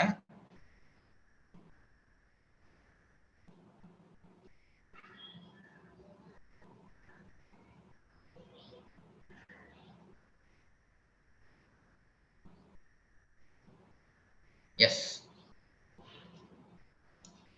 அதே நம்ம இதுக்கு முன்னாடி பார்த்த அதே தான். whether there is any prima facie reasonable ground to believe the accused has committed offense, nature and gravity of the accusation, severity of the punishment, danger of the accused absconding or fleeing if released on bail, character, behavior, means, position and standing of the accused, likelihood of the offense being repeated, reasonable apprehension of the witness being influenced, danger of course of justice being thwarted by granting of bail. So இந்த parameters எல்லாம் வந்து இல்ல, அவர் bail it has he will comply with the conditions of the bail, he will cooperate with the investigation agency. எப்பெல்லாம் வந்து காவல் நிலையத்திற்கு அழைக்கப்படுகின்றாரோ அப்பெல்லாம் அவர் ஆஜராகுவார், சொன்ன தேதி சொன்ன நேரத்துல நீதிமன்றத்தில் ஆஜராகுவார், எந்த சாட்சிகளுக்கோ மற்ற தடயங்களுக்கோ வந்து அவர் வந்து எந்த ஒரு ஊரும் விளைவிக்க மாட்டாரு அப்படின்லாம் வந்து கோர்ட் சாட்டிஸ்ஃபைட் ஆயிருந்துச்சுன்னா வந்து he can be granted bail. அப்படி ஆகாத பட்சத்துல வந்து his bail can be dismissed அப்படிங்கிறது இந்த ஜட்மெண்ட். Ultimately the honourable supreme court in this case had cancelled the bail bond and had directed the accused person to surrender as his bail was cancelled since the bail conditions were not complied with by the arrested person. This is the model of a bail bond under section 437 CRPC. இப்படிதான் இருக்கும் bail bond. நீங்க photograph fix பண்ணணும். மாதிரி fail பாண்ட்ல வந்து எந்த இடத்துல அவர் இருக்கிறாரு, address, யாருக்காக அவர் வந்து ஜாமீன் கொடுக்கிறாரு, எவ்வளவு ரூபாய்க்கான ஜாமீன் கொடுக்கிறாரு, ஜாமீன் கொடுக்கறதுக்கான என்னெல்லாம் address proof, ID proof submit பண்றாரு, அவரை எப்படி அவருக்கு தெரியும், எத்தனை நாளா பழக்கம், இந்த affidavit, it is an affidavit ஃபார்மேட்ல இப்ப கிரிமினல் ரூல்ஸ் ஆஃப் பிராக்டிஸ்ல இருக்குது. எவ்வளவு ரூபாய்க்கான ஜாமீன், எத்தனை நாட்களாக பழக்கம், அவர் Aadhaar card details, Aadhaar card கொடுத்தாருன்னா ஓட்டர் ஐடினா ஓட்டர் ஐடி, என்ன ஐடி ப்ரூஃப் கொடுக்குறாரோ அது, சால்வன்சி சர்டிபிகேட் இருந்ததுன்னா சால்வன்சி சர்டிபிகேட், மூவபிள் ப்ராப்பர்ட்டியா இம்மூவபிள் ப்ராப்பர்ட்டியா அதனுடைய டிஸ்கிரிப்ஷன் கொடுக்கணும். So on perusal of all these material records magistrate will record his satisfaction. If satisfaction இல்லை அப்படின்னா வந்து என்ன ஆகும்னா நியூ ஷூரிட்டிஸ் கொண்டு வரலாம். அந்த ஷூரிட்டி சாட்டிஸ்ஃபை ஆயிருச்சுன்னா சால்வன்சி சர்டிபிகேட் கொண்டு வரல அப்படிங்கிறதுக்காக இதாகலாம். இல்லை வந்து அட்ரஸ் ப்ரூஃப் சரியில்லாம இருக்கலாம். இல்ல சில ஷூரிட்டிஸ் மேபி ஸ்டாக் ஷூரிட்டிஸ் ரிப்பீட்டடா ஒரே ஷூரிட்டி பல பேருக்கு அவர் கொடுத்துட்டு இருக்கிறாரு அப்படின்னு தெரிய வந்ததுன்னா அப்பவும் வந்து கண்டிஷன் கம்ப்ளை ஆகலன்னு சொல்லி அதை டிஸ்மிஸ் பண்ணலாம். அந்த மாதிரி சர்க்கம்ஸ்டான்சஸ்ல வேற ஒரு ஷூரிட்டிஸை ப்ரொடியூஸ் பண்ணி அந்த சாட்டிஸ்ஃபேக்ஷன் ரெக்கார்ட் ஆனதுக்கு அப்புறமாக வந்து magistrate will pass an order of recording his satisfaction and can enlarge the arrested person on bail. This is a recent judgment of the Honorable Supreme Court, Bimla Tiwari versus State of Bihar. In this judgment, Honorable Supreme Court has held that bail order should not be for the purpose of recovery of money. Money recovery பண்றதுக்காக ஒரு ஆர்டராக இருக்கக்கூடாது. அதாவது court security deposit பண்ண சொல்லுவாங்க 445 சிஆர்பிசில வந்து இப்போ offence of fraud இல்ல வந்து நிறைய பேரை சீட் பண்ணியிருக்கிறாரு அப்படிங்கிற மாதிரியான அஃபென்ஸ்ல வந்து தெரிய வந்ததுன்னா அதுல வந்து அவரோட அந்த nature of the bail order வந்து அந்த அஃபென்ஸ் பண்ணதுக்கான இது ரெக்கவரி ஆஃப் மணியா இருக்கக்கூடாது. பிகாஸ் ஒன்ஸ் அந்த மாதிரி ஒரு ஆர்டர் பாஸ் பண்ணிட்டாங்கன்னா it will look as if the court has adjudicated upon the merits of the case. இப்பவே அவர் வந்து என்ன அவர் கன்விக்டா இல்லையா அவர் பண்ணியிருக்காரா இல்லையாங்கிற மாதிரியான ஒரு அப்ரஹென்ஷன் கொண்டு போயிடும். ஸோ அதனால வந்து அந்த ஸ்டேஜ்ல அது தேவையில்லை. Recovery of money is not the purpose of the not the objective of a bail ஆர்டருங்கிறது இந்த லேட்டஸ்ட் ஜட்மெண்ட்ல the honourable Supreme Court has held. This was decided on January 16, 2023. This is the operative portion of the judgment.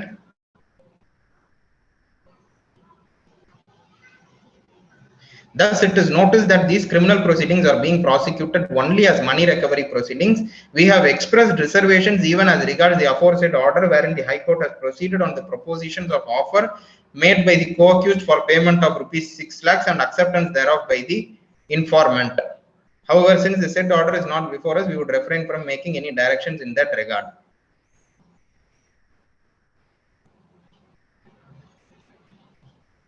So this is the judgment where the Honorable Supreme Court has held that bail order should not be an order for recovery of money.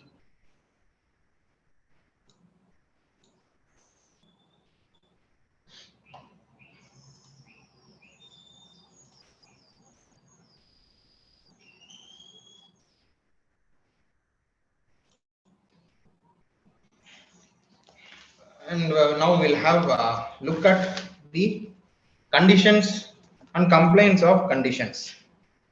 Condition என்னெல்லாம் impose பண்ணலாம் அப்படின்னா ஒரு bail orderல as we had seen earlier ஒரு bail condition போடும்போது அந்த magistrate முன்னாடி அவர் வந்து இல்ல அவர் போலீஸ் ஸ்டேஷன்ல nearest police station jurisdictional police ஸ்டேஷன்ல வந்து ஒரு தினம் காலையில ஒரு 10:30 மணிக்கு வந்து சைன் பண்ண சொல்லலாம். அப்படி ஒரு கண்டிஷன் இம்போஸ் பண்ணலாம். அதே மாதிரி வந்து டெய்லி வந்து he will have to appear before station அந்த கண்டிஷன் போக the trial court can order to cooperate with the investigation agency as and when required and as and when he is called for by the concerned police officer. Third இது வந்து ஒரு எப்பெல்லாம் வந்து அவருடைய presence trial நடக்கும்போது ரெக்வயர்டா இருக்கோ அப்பெல்லாம் he will have to appear without any excuses. அது அந்த மாதிரி ஒரு கண்டிஷன் இம்போஸ் பண்ணலாம். And he will be asked to execute bond பார்த்தோம், நம்ம சால்வன்சி பார்த்தோம், சால்வன்சி சர்டிபிகேட்ஸோட இது இதெல்லாமே கண்டிஷன்ஸ் பார்த்தோம். In certain occasions what the trial court will order is that passport வந்து but passport order there is an ambiguity with regarding to the order. Trial Honorable High Court can give a direction as to deposit money, also there are certain cases where the passport will not be impounded but the passport will have to be deposited in the secure custody of the court, so that in certain cases there will be an apprehension that the accused or arrested person will flee. அவர் வந்து தப்பிச்சு போகக்கூடிய மாதிரியான ஒரு குற்றவாளியாக இருந்தாருங்கிற பட்சத்துல court வந்து அவரோட passport வந்து செக்யூர் பண்ணி வைக்கக்கூடிய ஒரு ஆர்டரை பாஸ் பண்ணலாம். அவர் வந்து வேற பெரிய லெவல்ல வந்து அவர் பல பேரை ஏமாற்றக்கூடிய ஒரு குற்றத்தை பண்ணியிருக்கிறாரு, பல பேரை வந்து ஏமாற்றி ஒரு வழக்குல வந்து அவர் வந்து குற்றம் சாட்டப்பட்டிருக்கிறாருன்னா அவரை வந்து ஒரு குறிப்பிட்ட தொகை 10 லட்சம் ரூபாய் வரைக்கும் ஒருத்தர் ஏமாத்திருக்கிறாருன்னா ஒரு 50,000 1 லட்சம் ரூபாய் வரைக்கும் அவரை வந்து கோர்ட்ல டெபாசிட் பண்ண சொல்லலாம். இந்த மாதிரியான ஆர்டரும் பாஸ் பண்ணலாம்.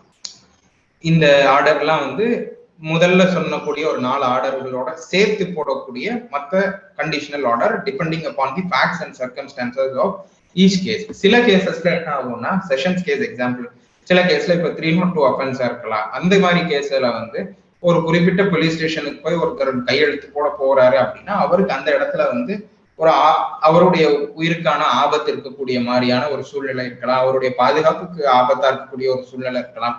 அந்த மாதிரி அவருக்கு வேண்டாதவர்கள் வசிக்கக்கூடிய இடத்துல அந்த ஸ்டேஷன் இருக்கும். அப்ப அவர் அங்க வந்து ஆஜராகி கையெழுத்து போடுறதுக்கான சூழல் அவருக்கு தகுந்த மாதிரி இல்லாத இருக்கும் பட்சத்துல கோர்ட்ல வந்து அவர் ரெப்ரசென்ட் பண்ணி இந்த மாதிரி எனக்கு இந்த ஸ்டேஷன்ல வந்து கையெழுத்து போடுறதுக்கு இது இல்லை, எனக்கு வந்து நீதிமன்றத்துல ஆஜராகணும், இல்லைன்னா எனக்கு அருகாமையில இருக்கக்கூடிய காவல் நிலையத்துல நான் போய் கையெழுத்து போடுறேன் அப்படிங்கிற ஒரு requisition வந்து he can put before the court so that the court can consider, weigh the circumstances, and if there is harm to his life and personal liberty, the court can very well pass a direction that he can go and appear in the concerned police station, so and so station, and he can comply with that condition in that station, not within the jurisdictional police station. So in the mariana condition court வந்து கொடுத்து அவர், because the purpose of the bail condition is that வந்து his presence is ensured, his compliance of the condition and cooperation with the investigation agency and the court has to be ensured. இதுதான் basic. அவர் எங்க அந்த ஊர்ல இருந்து கூட sign போட்டு ரெகுலரா வந்து அந்த ஒரு நோட் வச்சிருப்பாங்க, அந்த நோட்ல கையெழுத்து போட்டு 30 நாள் கொண்டு வந்தாருன்னு கம்ப்ளைண்ட் வந்து போலீஸ் சப்மிட் பண்ணாங்கன்னா அது போதுமானது. இவர் வந்து கம்ப்ளைண்ட் பண்ணிட்டாரு அப்படி, இவர் வந்து ட்ரையலுக்கு கோஆபரேட் பண்ணுவாரு அப்படிங்கிறது. இல்ல அவர் தப்பிச்சு போகிற மாதிரியா சூழ்நிலை இருந்துச்சுன்னா that is a separate offense under IPC. Compliance of condition பண்ணல அப்படிங்கிறது that itself constitutes a separate offense for which FIR can be filed.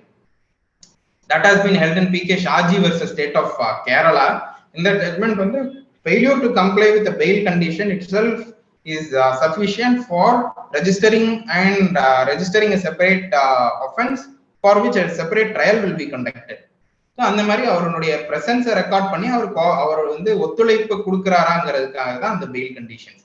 மற்ற ஆஃபென்சஸ் பொறுத்து வந்து அவருடைய இது வந்து மாறும். ஃபார் எக்ஸாம்பிள், ஒரு பெயில் டிஸ்மிசல் ஆர்டர்ல வந்து ஒருத்தர் ஒரு கடப்பாறையால வந்து குத்திடுறாரு. அது வந்து கண்ணுக்கு தலையில பலமா அடிபட்டிருக்கு, இல்ல வந்து நெஞ்சில பயங்கரமா அடிபட்டிருக்கு. அதனால வந்து he is under intensive care unitல இருக்கிறாரு. But the offense preliminarily that has been charged is 326 IPC இருக்குது. அந்த அஃபென்ஸனுடைய பெயில் அப்ளிகேஷன், அந்த அக்யூஸ்ட் பர்சனுடைய பெயில் அப்ளிகேஷன் வருது மேஜிஸ்ட்ரேட் கிட்ட. 437 CRPCல for an offense under section 326 IPC வருது. The person is still under intensive care unit. வந்து public prosecutor is giving an objection to the bail application. இந்த நபர், காயம்பட்ட நபர் வந்து, அடிப்பட்ட நபர் வந்து இந்த மாதிரி வந்து தீவிர சிகிச்சை பிரிவுல இருந்து சிகிச்சை பெற்று வர்றாரு. அதனால இவருக்கு வந்து ஜாமீன் வழங்கக்கூடாது அப்படின்ட்டு வந்து சீரியஸான அப்ஜெக்ஷன் கொடுக்குறாரு. அதே சமயத்துல வந்து இன்டர்வீனர் அப்ளிகேஷனும் கொடுக்குறாங்க. இன்டர்வீனர் அப்ளிகேஷன் டிஃபாக்டோ கம்ப்ளைண்ட் அந்த காயம்பட்ட நபராகவே கூட இருக்கலாம், இல்ல காயம்பட்ட நபர், because anybody can set a criminal law in motion. So அந்த காயம்பட்ட நபருடைய உடன் பிறந்தவரோ இல்ல பெற்றோரோ ஒரு கம்ப்ளைண்டா இருக்கிறாங்க. அவங்க ஒரு இன்டர்வீனர் அப்ளிகேஷன் மூவ் பண்றாங்க. இவர் கொடுத்தா இவர் வந்து தப்பிச்சு போயிடுவாரு, இவர் இந்தியாலே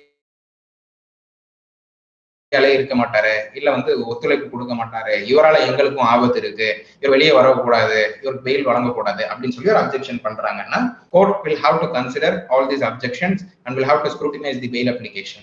இந்த மாதிரியான டிஸ்மிசல் ஆர்டர் பாஸ் பண்ணும்போது so and so person is under the intensive care unit, his life is under the relatives are under apprehension that if he is released on இது வந்து they have a fear that he could cause any harm to them அப்படிங்கிற ஒரு ரீசன்ல dismiss பண்ணலாம். இல்ல அவருடைய உடல்நிலை பொறுத்து அவருடைய உடல்நிலை இன்னும் வந்து மோசமாயிட்டே போகுது, அதனால இந்த ஸ்டேஜ்ல அவர் பெயில் கொடுக்கறது வந்து உகந்ததா இருக்காது அப்படிங்கிற ஒரு இது கொடுக்குற மாதிரியான சூழல், பெயில் அப்ளிகேஷன் கிராண்ட் பண்ண மாதிரியான சூழ்நிலை எப்போ வரலாம் அப்படின்னா, இப்போ ஒரு சிம்பிள் ஹார்ட் அடிச்சுட்டாரு, அவர் போய் வந்து அவுட் பேஷண்டா ட்ரீட்மெண்ட் வாங்கிட்டு வந்துடுறாரு, அவர் ஹாஸ்பிட்டல்ல இல்ல, இன்வெஸ்டிகேஷனும் ஆல்மோஸ்ட் கம்ப்ளீட்டட், ஃபைனல் ரிப்போர்ட் கொடுக்குற மாதிரியான ஒரு ஸ்டேஜ் வந்துருச்சு. அப்படிங்கும்போது court will consider his presence for his remand in judicial custody is not required. So he can be very well released on bail because he has submitted before this court that he will comply with all the bail conditions. அதனால இவருக்கு கொடுக்கறதுனால எந்த பாதகமும் வந்து விசாரணைக்கும் ஏற்பட போறதில்லை, அதனால அந்த பாதிக்கப்பட்ட நபருக்கும் ஏற்பட போறதில்லை. அடிப்பட்ட நபருக்கு வந்து காயத்துக்கு வந்து சிகிச்சை பெற்று வீடு திரும்பி விட்டாரு அப்படிங்கிற கிரவுண்ட்ல வந்து அவருக்கு வந்து பெயில் கிராண்ட் பண்ணலாம். இது கிராண்ட் பண்ற சூழ்நிலை, டிஸ்மிஸ் பண்றதுக்கான சர்க்கம்ஸ்டான்சஸ், ஃபேக்ட்ஸ் அண்ட் சர்க்கம்ஸ்டான்சஸ் வந்து ஒவ்வொரு கேஸை பொறுத்துமே வந்து மாறும். சப்சிக்வெண்ட் பெயில் அப்ளிகேஷன் நம்ம சொன்ன மாதிரி வந்து முதல்ல பார்த்த மாதிரி subsequent bail application, what is the essential ingredient? இட் இஸ் a change of circumstance, சூழ்நிலையோட மாற்றம். ஒவ்வொரு நாளும் தினம் பெயில் அப்ளிகேஷன் மூவ் பண்றதுல வந்து சேஞ்ச் ஆஃப் சர்க்கம்ஸ்டான்ஸ் இல்லைன்னா it will be liable to be dismissed. Change of circumstance எப்போ போறோம்? அது உடல்நிலை சரியில்லாத போது, இல்லைன்னா வந்து அவர் வந்து ஒத்துழைப்பாரு அப்படின்னு முதல்ல அவர் மேல வந்து அவர் ஒத்துழைக்க மாட்டாரு அப்படின்னு ஒரு இது சொல்றாங்க. But the council satisfies that he will stay in the same place. அவர் இங்கே இருந்து இத்தனை நாள் வந்து என்ன கண்டிஷன் கொடுத்தாலும் கம்ப்ளை பண்ணி அவர் வந்து இது பண்ணுவாரு. இந்த மாதிரியான சர்க்கம்ஸ்டான்ஸ் வந்து முதல் பெயில் அப்ளிகேஷன்ல சொல்லிக்க மாட்டாங்க. இப்ப சப்சிக்வெண்ட் பெயில் அப்ளிகேஷன்ல கொண்டு வரலாம். இல்ல அவருக்கு உடல்நிலை சரியில்லை, அவருக்கு தெரிஞ்சவங்க உடல்நிலை சரியில்லை, அவர் இருந்தா மட்டும்தான் அதை அட்டன் பண்ண முடியுங்கிற சூழ்நிலை வரும்போது bail can be granted subject to change of circumstances. So this is what 436 and 437 CRPC is. I'll share the recent judgments of the Honorable Supreme Court. We'll have a short look at how the law has evolved with certain articles which I have compiled.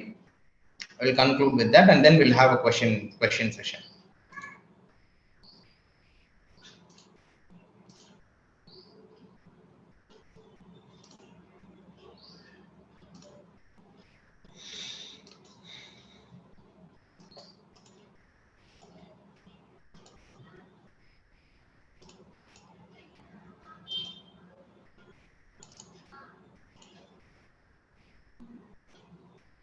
screen is visible?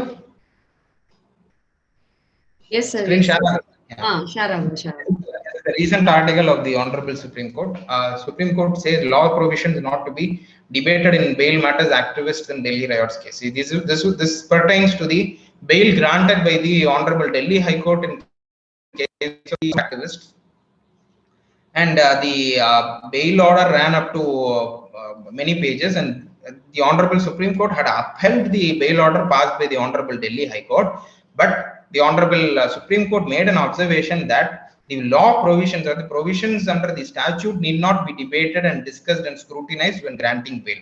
முதல்ல சொன்ன மாதிரி நம்ம Honorable Supreme Court வந்து reasoning part வந்து கன்சைஸா இருக்கணும், reasoning கட்டாயம் இருக்கணும், ஆனா வந்து ஒவ்வொரு ப்ரொவிஷனுக்குள்ளேயும் போய் அதை வந்து அனலைஸ் பண்ண தேவையில்லை அப்படின்னு அந்த ஸ்டூடெண்ட் ஆக்டிவிஸ்ட் கொடுத்த fail application of the Honorable High Court and the judgment on the state went on an appeal against the bail order granted by the Honorable Delhi High Court. Adla the Honorable Supreme Court upheld the Delhi High Court's bail order for the 3 student activists, but made an observation to this effect. And this is an article which was the Honorable His Lordship Justice Kaul has made this observation that 33% cases coming to Supreme Court are bail application, that which means that the Honorable Supreme Court is actually flooded with applications, bail applications, which is a matter of personal liberty. And idu padikumbodhu idhum சேர்த்து படிக்கணும் நம்ம. The Honorable His Lordship the Chief Justice of India has observed that district judges are reluctant to grant bail due to fear of being targeted. Honorable Chief Justice has made this observation, and that is one of the reasons that the Honorable Supreme Court is being flooded with the bail applications. This has been observed close on the heels of that observation, that the reason why the higher judiciary is being flooded with bail application is because of the reluctance of the grassroots to grant bail. And why are the judges at the grassroots reluctant to grant bail? Not because they don't have the ability, not because the judges at the grassroots don't understand the crime. They probably understand the crime better than many of the higher court judges, because they know what crime is there in the grassroots in the district. But there is a sense of fear that if I grant bail, will somebody target me tomorrow on the ground that I granted bail in a heinous case? This sense of fear nobody talks about, but which we must confront, because unless we do that, we are going to render our district courts toothless and our higher courts dysfunctional.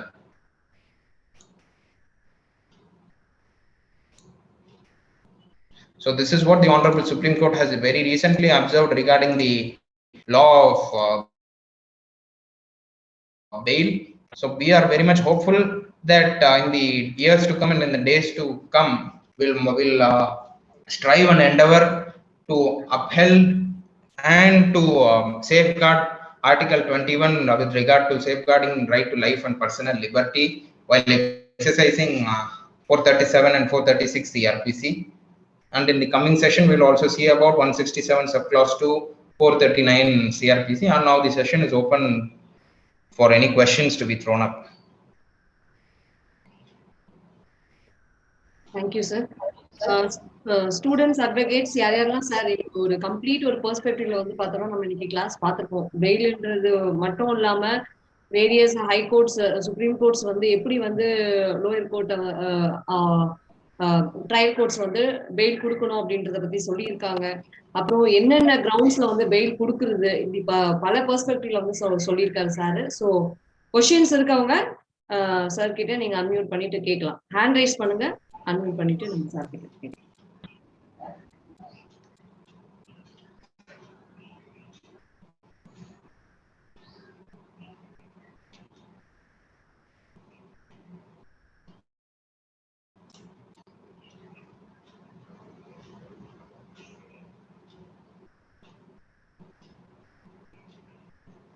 யாரும் hand rice பண்ணல. உமாபதி ஒரு unmute பண்ணிட்டு நீங்க கேளுங்க.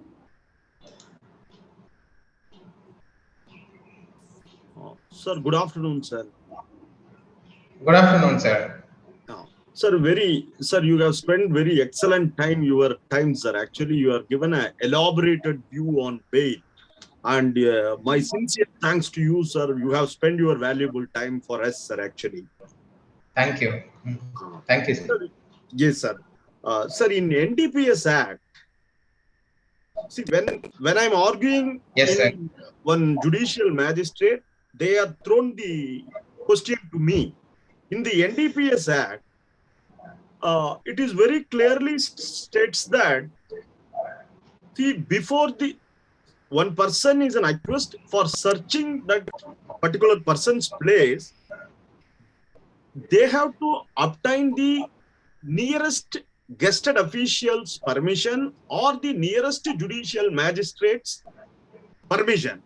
Sir, is it the respective police officer is empowered under 100 CRPC is empowered to substantiate this issue? Do you have any separate case law, sir? See, in the So NDP, there is a very see if you I came across a very recent judgment with regard to the question you have raised, sir. sir. I believe it is a judgment of Punjab and Haryana High Court, I believe. If you could search in live law, there is an article.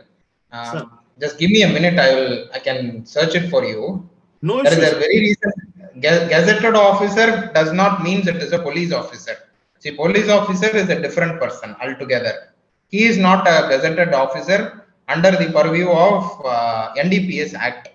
Whenever a person is frisked and searched under NDPS Act, it is necessary that gazetted officer, it can be an executive magistrate. For example, it can be a tahsildar or it can be a revenue official. Police officer is not a gazetted officer. There is a judgment of the Allahabad High Court. Okay, substantial compliance of section 50 NDPS Act can be ascertained at the stage of bail, but can't be ascertained at the stage of bail but during trial. See, this is with regarding to the question which you have asked, whether the searching officer should be I'll read out the relevant portion. It was further urged in the view of Apex Court's ruling in the case of Arif Khan alias Aga Khan versus State of Uttarakhand 20 AR 2018 Supreme Court 2123. It was imperative for the searching officer to produce the applicant before a magistrate or gazetted officer, and since the same had not been done, therefore the entire recovery vitiates, thus entitling the accused to bail.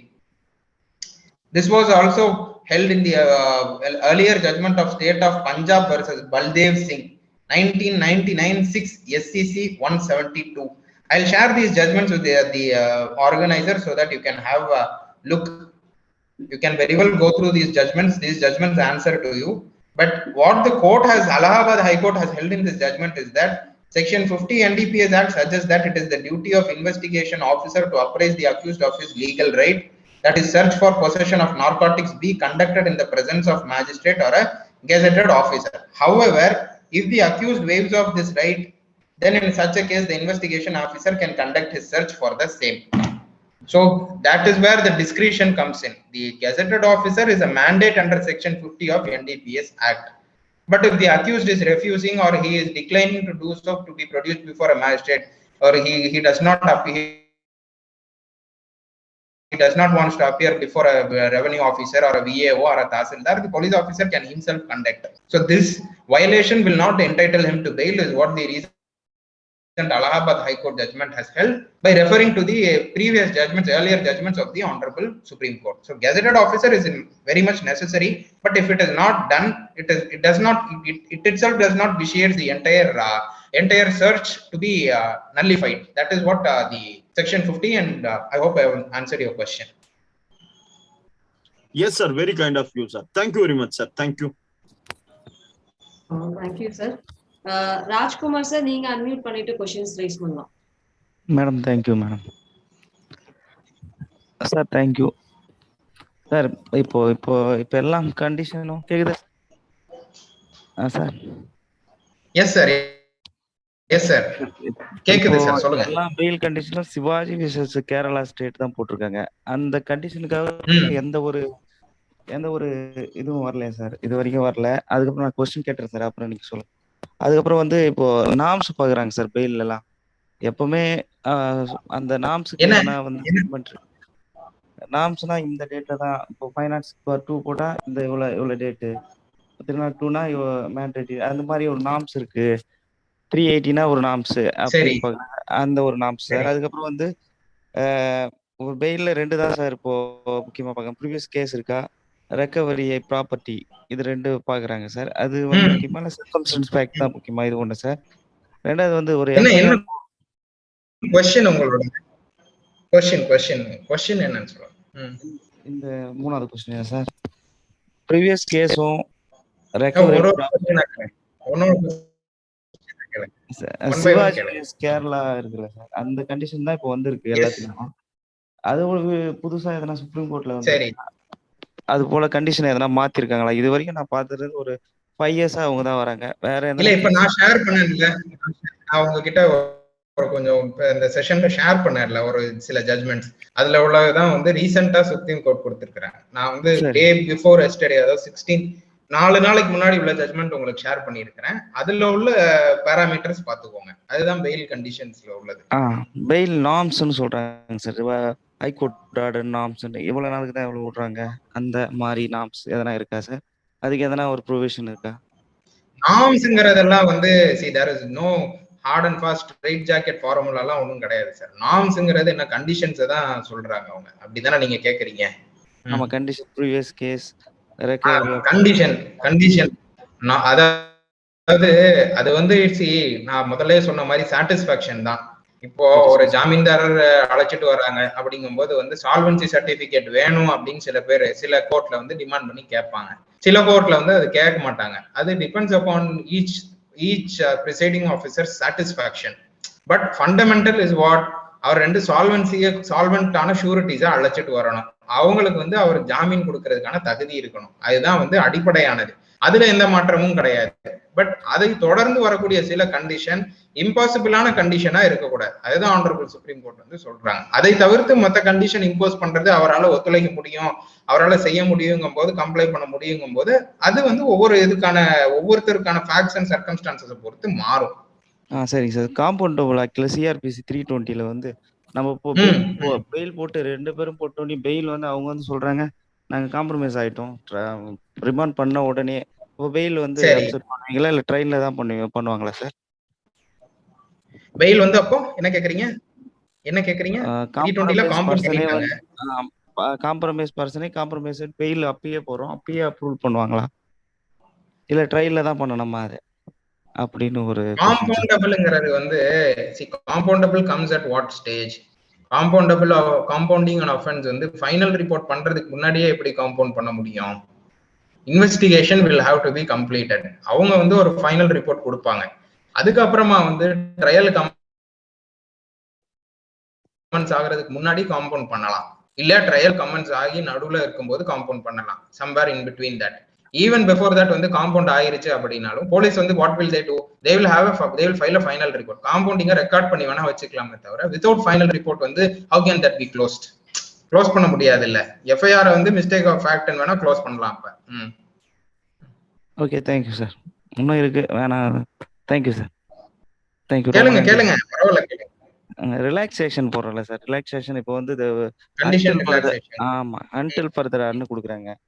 சரி. Until further போட்டுக்கிட்டே இருக்காங்க. சில பேர் வந்து அது வந்து relaxation போட்டா தான் கொடுக்குறாங்க. அதுல வந்து சில மேஜிஸ்ட்ரேட் வந்து 2 வீக்ஸ் போடுறாங்க.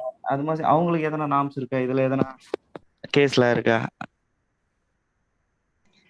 அப்படி நார்ம்ஸ்ங்கிறது எதுவுமே கிடையாது சார். அதை நல்லா அண்டர்ஸ்டாண்ட் பண்ணிக்கோங்க. நார்ம்ங்கிறது எதுவுமே கிடையாது. அது ஒவ்வொரு மேஜிஸ்ட்ரேட்டுடைய பர்சனல் சாட்டிஸ்பாக்சன் தான் அது.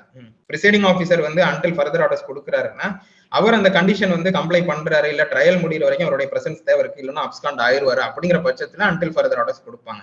பட் முதல்ல நம்ம ஜட்மெண்ட்ஸ் எல்லாம் படிக்கும்போது என்ன சொன்னோம், கண்டிஷன் வந்து இம்பாசிபிளா இருக்கக்கூடாது. அவர் இங்க இருக்கிறாரு, அவரை போயிட்டு வந்து சென்னையில இருக்கிற அவரை போயிட்டு வந்து திருச்சியில போய் தினம் சைன் போட்டு வரோம் அப்படின்னு சொன்னா அது பண்ண முடியாது. அந்த மாதிரியான இது இருக்கக்கூடாது. இப்ப அவருக்கு வந்து டெய்லி சைன் பண்ண முடியல, அவர் வந்து 10 o'clock ஆஃபீஸ் போனோம், ஃபர்ஸ்ட் 30 days சைன் பண்ணிட்டாரு அப்படின்னா அதை ஒரு கிரவுண்டா எடுத்து கன்சிடர் பண்ணி கண்டிஷனை ரிலாக்ஸ் பண்ணலாம். அவர் வேலைக்கு போறது அவருடைய டெய்லி பிரெட் அண்ட் பட்டருக்கே வந்து அவருக்கு வந்து கஷ்டமான சூழ்நிலை வந்துருது, அவர் சைன் போட போறதுனால போக முடியலன்னு court can very well consider that within purview of 437 various judgments of honorable supreme court. அதனால அது ஒரு இது கிடையாது, அது கோர்ட் கன்சிடர் பண்ணி தாராளமா பண்ணலாம். Thank you sir. Thank you sir. Rajkumar sir, நீங்க அன்மியூட் பண்ணிட்டு கேட்டீங்களா? நான் கேட்டுட்டேன் madam. Okay okay. Ishan Meera ma'am, நீங்க கேளுங்க.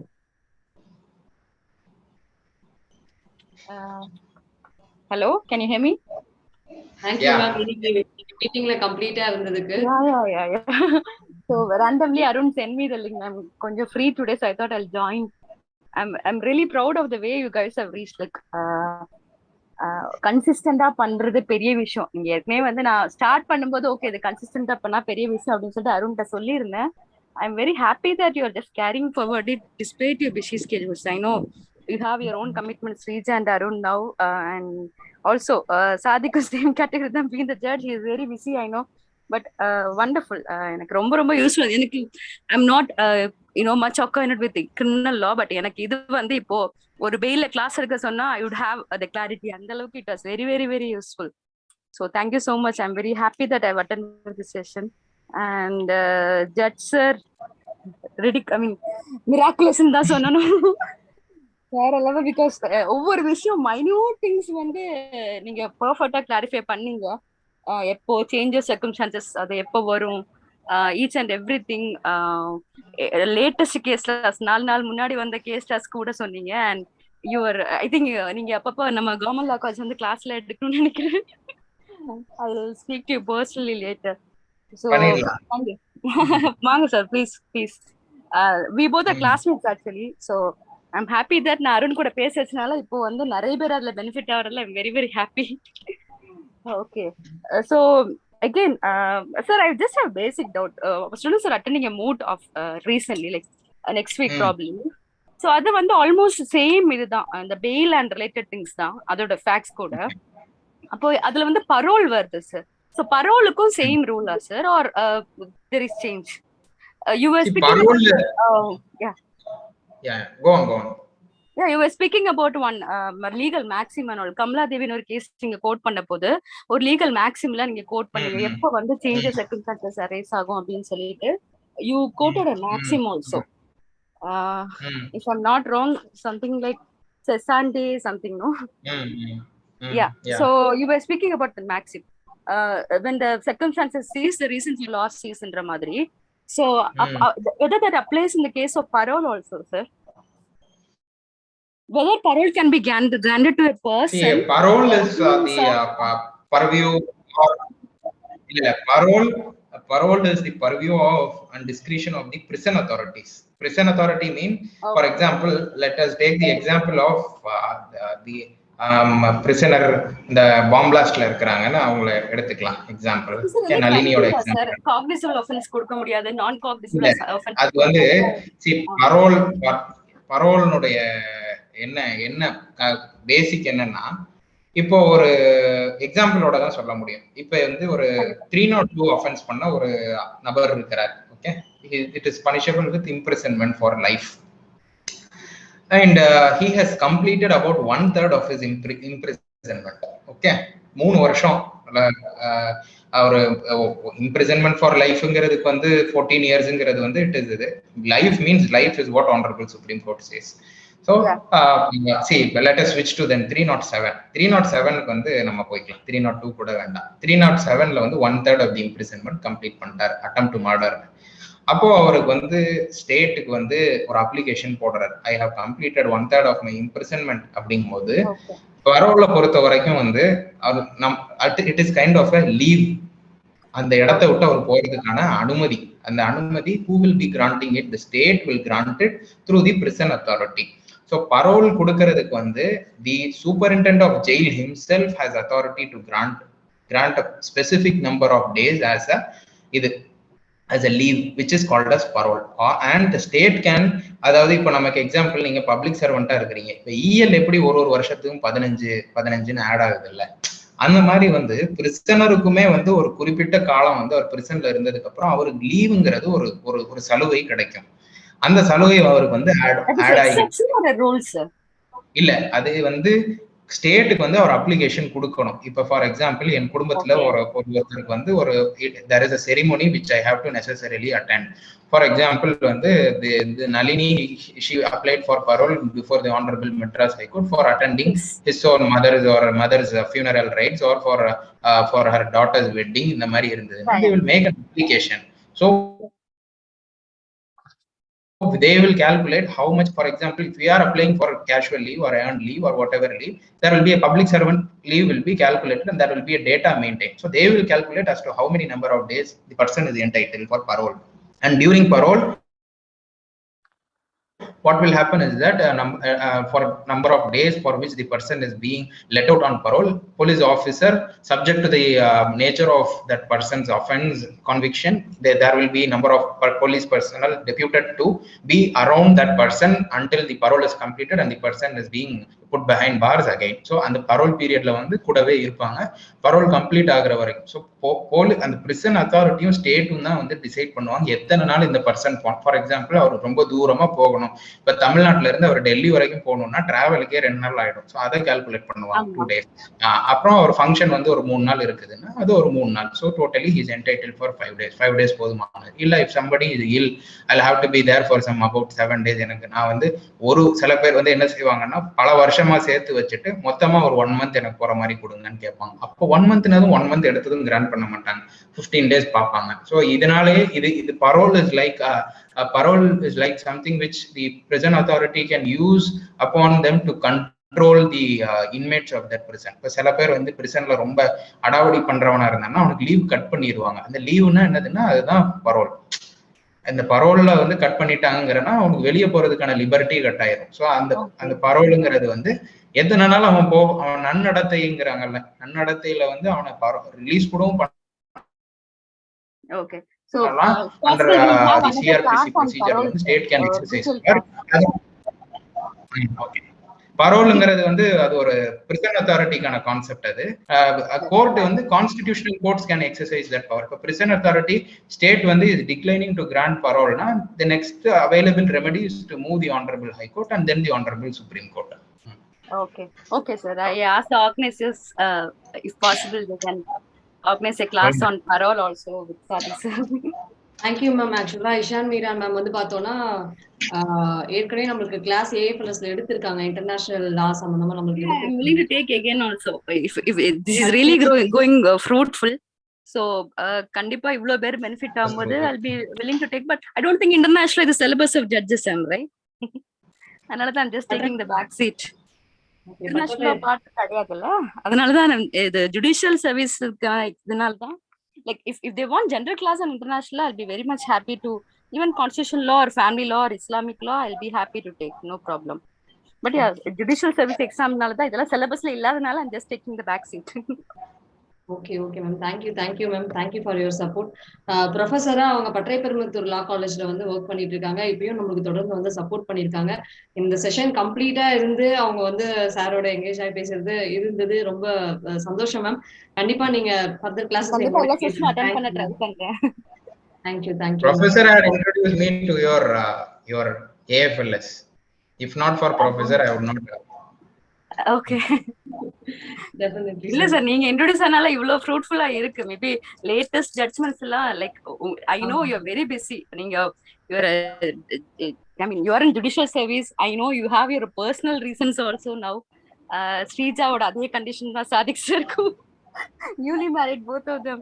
I mean like Arun and Srija and Sadiq sir also got married recently. So எல்லா கமிட்மெண்ட்ஸும் தாண்டி நீங்க வந்து இவ்வளோ செஷன் இவ்வளோ ப்ரிப்பரேஷனோட, நான் கிளாஸ் இருக்கும்போது இந்த அளவுக்குலாம் ப்ரிப்பரேஷன் பண்ண மாட்டேன். With all those PPTs and all, highly useful sir. Thank you so much. Srija, there are a few other people who have raised their hands. Can we address them? Mr. Asha, Miss Maria, okay, and Mr. Moses have raised their hand.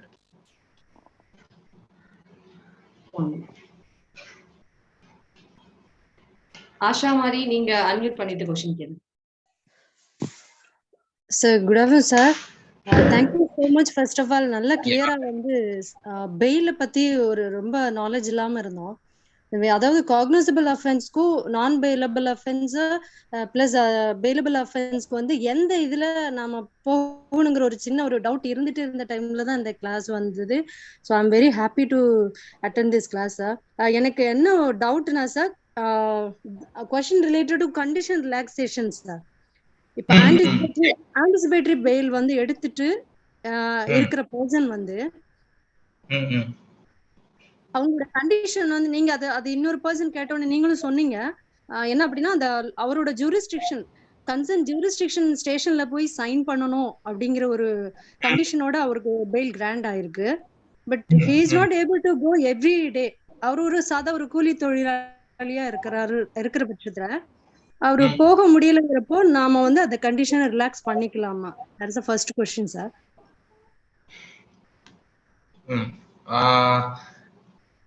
Firstly, you will have to make an application condition relaxation that you will do it. I know that condition relaxation க்கு வந்து நீங்க anticipatory bail இருக்கும்போது you will have to move that application before that concerned court which had granted granted the anticipatory bail. You cannot move before the court where conditions வந்து நீங்க sureties produce பண்ற magistrate கோர்ட்ல போய் நீங்க கொடுக்க முடியாது ரிலாக்ஸேஷனுக்கு, because that is not the court where bail is granted. Okay, okay sir. Because அது எவ்வளவு நாள்ல வந்து மூவ் பண்ணனும் sir? there is no straight jack and hard and fast rule for relaxation. See, that depends upon the court's discretion. That is where court's discretion for condition passing any condition.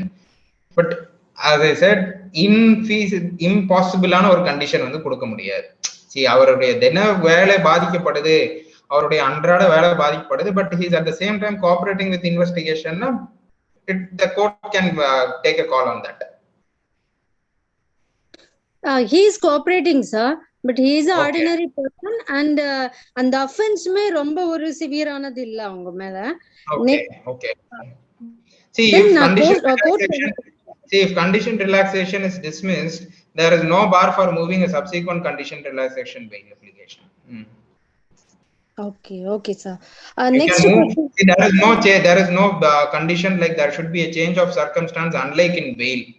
There can be many number of condition relaxation bail application whenever there is a necessity, because அதுக்கு change of circumstanceங்கிற ஒரு rule வந்து நம்ம apply பண்ண முடியாது. ஏன்னா change of circumstanceங்கிறது பெயிலுக்கு மட்டும் தான் பொருத்தமானதா இருக்கும். Okay sir. No, you said life and liberty is பாதிக்கிறப்போ அந்த பர்சன் வந்து 1 month எந்த இதுக்குமே போகலன்னா அவங்க ஃபேமிலி ரொம்ப சஃபர் ஆகுறாங்க. சோ அதனால இந்த क्वेश्चन ரைஸ் பண்ணேன் sir. because he is suffering. அவரோட டெய்லி ரொட்டீன் இது போச்சு, பட் லைஃப் 1 monthக்கு பேக் ஆக்கு அவங்களுக்கு நிறைய இருக்கும்ல, அதனால அவங்க பேக் ஆகுறாங்க. அதனாலதான் நான் கேக்குறேன். சோ அவங்க கண்டிஷன் ரிலாக்ஸ் பண்ணிக்கலாமா? போய் அந்த ஜூரிஸ்டிக்ஷனை சேஞ்ச் பண்ணதுக்காக கேட்டுக்கலாமா? தாராளமா கேட்கலாம். there is no bar. Okay sir. Next question. He should appear wherever he has undertaken to appear, but அது வந்து you cannot ask it as a matter of an absolute right ஆ கேட்க முடியாது. Okay sir. Okay, then it is subject to the discretion of that court. Yes sir, that's my எனக்கு ஸ்ட்ராங்கா தெரியும். So என்னோட கலீகோட டிபேட்ஸ்ல நான் அது ஆன்சர் பண்றதுக்காக क्वेश्चन பண்றேன் sir. So next FIR quash பண்ணலாமா இந்த ஏபி எடுத்த பர்சன்ங்கிறது next question sir. FIR quashing is a completely different procedure. What has that has got to do with anticipatory bail? அது எப்பனாலும் நீங்க எப்பனாலும் 482 CRPC எக்ஸர்சைஸ் பண்ணலாமே, அதுல எதுவுமே இல்லையே. Sure sir. அதாவது என்ன சொல்றாங்கன்னா எஃப்ஐஆர் ஏபி எடுத்துட்டு இருக்க பர்சன் வந்து எஃப்ஐஆர் குவாஷ் பண்ணதுக்கு பண்ண முடியாதுன்ற மாதிரி என்னோட ஃப்ரெண்ட்ஸ் வந்து டிபேட் வச்சாங்க. அதனால தான் क्वेश्चन பண்றேன் sir. Is there any precedent for that anticipatory bail grant ஆனவங்க FIR பண்ண முடியாதுன்னு?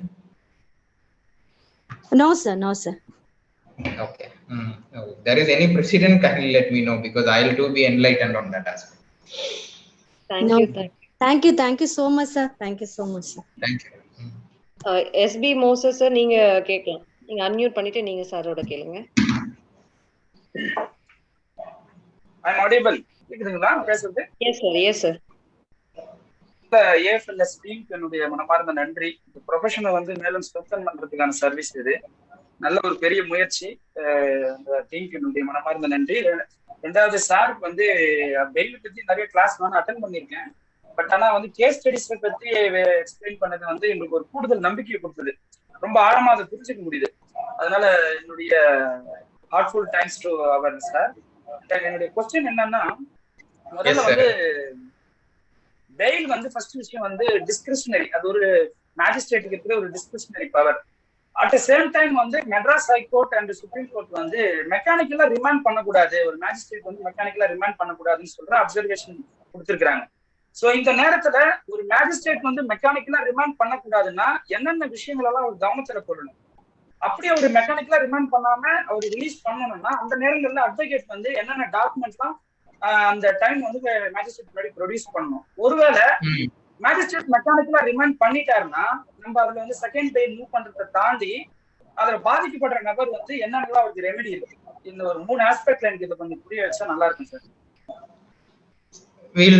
இது நீங்க கேட்டது ஒரு எக்ஸாம்பிளோடய பார்க்கலாம். ஓகே,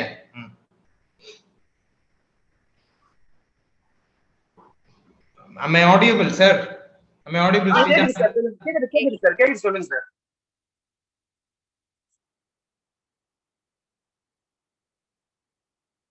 சார் எனக்கு கேக்குது, நீங்க பேசலாம் சார், எனக்கு கேக்குது கிளியரா. ஆமா பாப்போம், அது மூலமா புரிய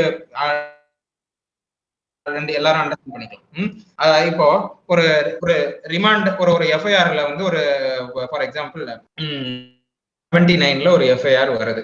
ஓகே, 379ல வந்து திருட்டு குற்றத்துல வந்து ஒரு எஃப்ஐஆர் வருது. அப்போ ஒரு நபர் வந்து ஒரு சாப்பாட்டு கடையில இருந்து வந்து ஒரு ஹோட்டல்ல இருந்து ஒரு சாப்பாடை திருடிட்டாரு அப்படிங்கிறது தான் அந்த குற்றமா இருக்குன்னு வச்சுக்கோங்க. அவரை ரிமாண்டுக்கு மேஜிஸ்ட்ரேட் அழைச்சிட்டு வர்றாங்க. அப்போ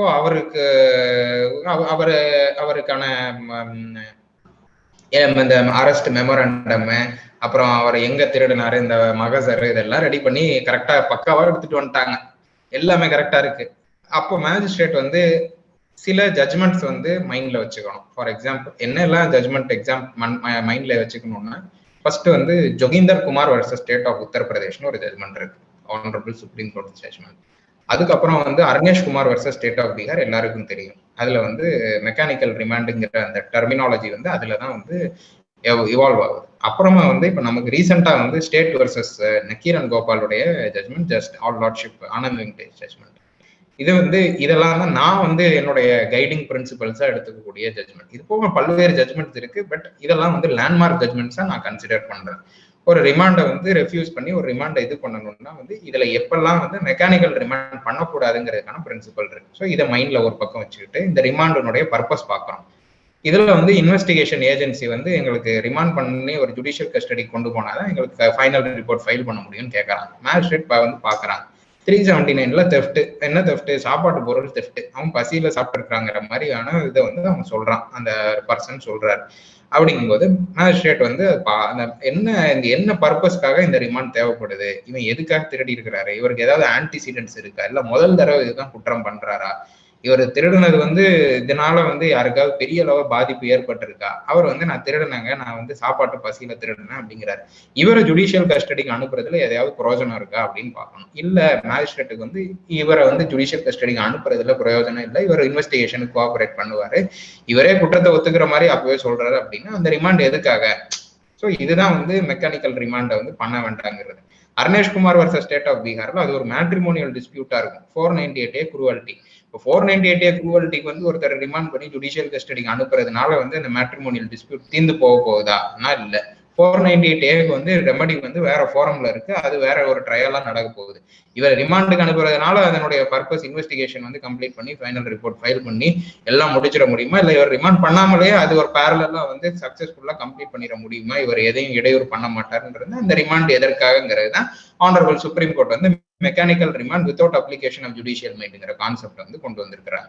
ஸோ அட்வொகேட்டுடைய ரோல் பொறுத்த வரைக்கும் என்னன்னா, எல்லா இப்போ வந்து ஒரு ரிமாண்ட் பண்ண போறாங்க அப்படின்னா ஒரு கோர்ட் ஆஃப் லானா வந்து அட்வொகேட் வந்து அவருக்கான அட்வொகேட் இருந்து ரெப்ரசென்ட் பண்ணலாம். இல்ல ஒர்க்கிங் ஹவர்ஸ் முடிச்சு இப்போ வேற ரெசிடென்ஸ்ல ரிமாண்ட் பண்றாங்க இல்ல வேற இடத்துல ரிமாண்ட் பண்றாங்கன்னா அப்பதான் வந்து லீகல் எய்ட் சர்வீசஸ் ரோல் வரும். அங்க லீகல் எய்டுக்கு வந்து each and every month வந்து legal aid advocate will be nominated if it is a taluk legal aid, district legal aid, depending upon the அந்த jurisdiction. So அந்த legal aid committee council வந்து should be present there for each and every remand. அவர் என்ன சொல்லலாம்னா வந்து இல்லைங்க இவருக்கு வந்து இந்த ரிமாண்டுக்கு இவர் பண்றது வந்து தேவையில்லை அப்படின்னு சொல்லலாம். இல்ல இவருக்கு வந்து பெயில் எடுக்கிறதுக்கு வசதி இல்லைன்னு சொல்லலாம். இல்ல வந்து இவரை வேணும்னே இந்த மாதிரி வந்து பல கேஸ் அந்த மாதிரி என்னெல்லாம் அப்ஜெக்ஷன் இருக்கோ அது எல்லாமே ரைஸ் பண்ணலாம். அந்த அப்ஜெக்ஷன் எல்லாம் மேஜிஸ்ட்ரேட் ரெக்கார்ட் பண்ணிட்டு அதுக்கப்புறம் he can apply his judicial mind and decide whether remand is necessary, whether remanding the accused to judicial custody is necessary or not. இது வந்து legal aid advocate உடைய role.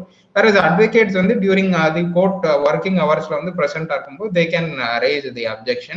if accused is remanded to judicial custody னா அப்பவே bail application move பண்ணலாம்.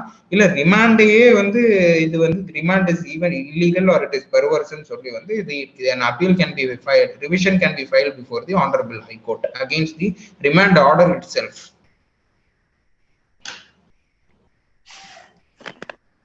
Thank you sir. Sir அவர் clear ஆயிடுச்சுங்களா mostly sir? Hello சரிங்க sir. இப்போ நெக்ஸ்ட் கான்டாக்ட் பண்ணலாம். லைன்ல இருக்காதான்னு தெரியல. ஓகே சக்தி நீங்க அன்மியூட் பண்ணிட்டு கேளுங்க.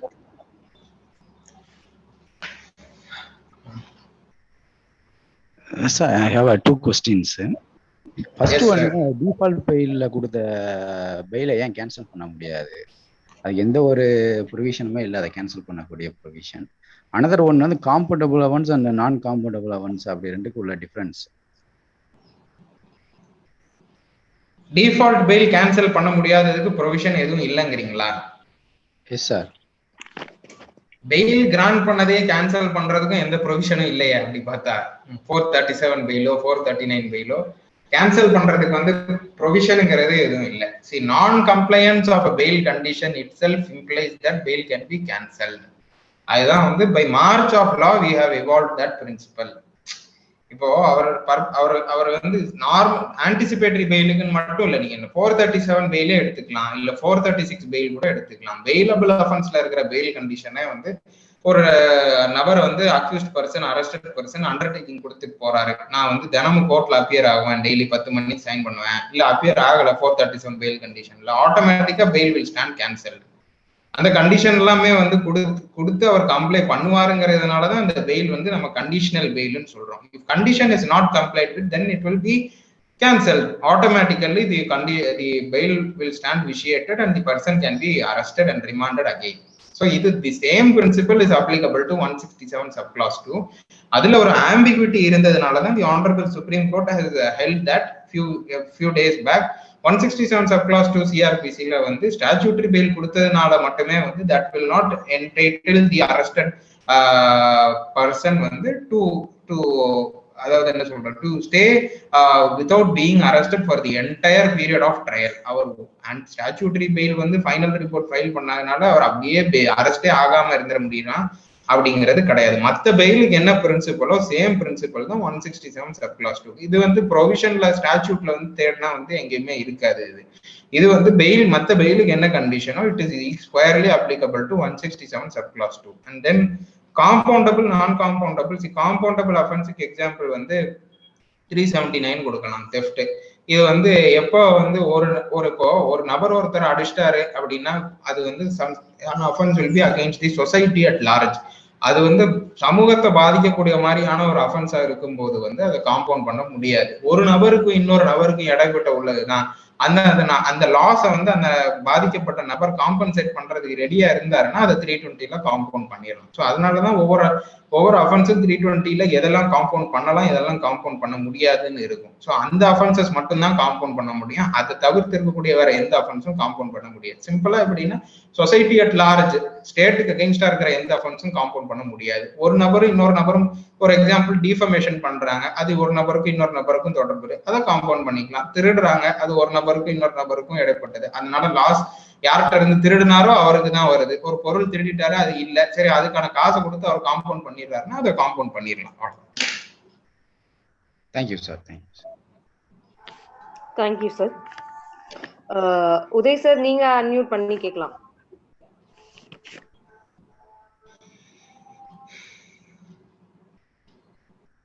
Sir, good afternoon, sir.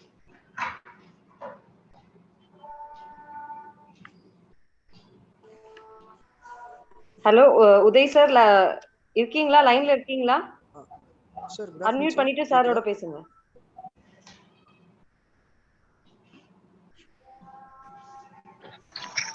Sir, கேக்குதுங்களா? Good afternoon, sir. Yes, sir. Sir, I'm a judicial assistant from Chennai, sir. Yes, sir. So my voice is audible? Yes, sir. Your voice is very much audible. Sir, right now I'm to second criminal minor act. Right now I'm into central criminal minor acts. Okay. So my question is, though high courts and district courts has the special power to grant bail under 409, my question is, can high court directly entertain bail application for the accused person under, for example, Protection of Terrorism Act? அதுல இருக்க ஒரு accused person வந்து அவரோட bail application high court வந்து டைரக்டா entertain பண்ண முடியுமா? Like special courts இருந்தும் அவரோட ரெஃப்யூசல் இல்லாம கிராண்ட் பண்ண முடியுமா அப்படின்னு சொல்றது. Whenever any such application is moved, the first question that will arise is why not the bail application was moved in the concerned special court or before the sessions court. So that will have to be satisfied. Because when there is a remedy available before a concerned court. Okay, sir. If, for example, you take the offense of UAPA or National Security Act or a TADA offense or a POTA offense or NDPS offense, there are special courts constituted for that purpose.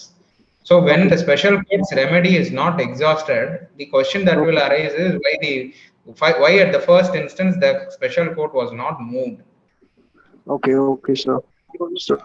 So what you mean is, without its the refusal by this special court, the high court remedy has to be exhausted before the concerned court.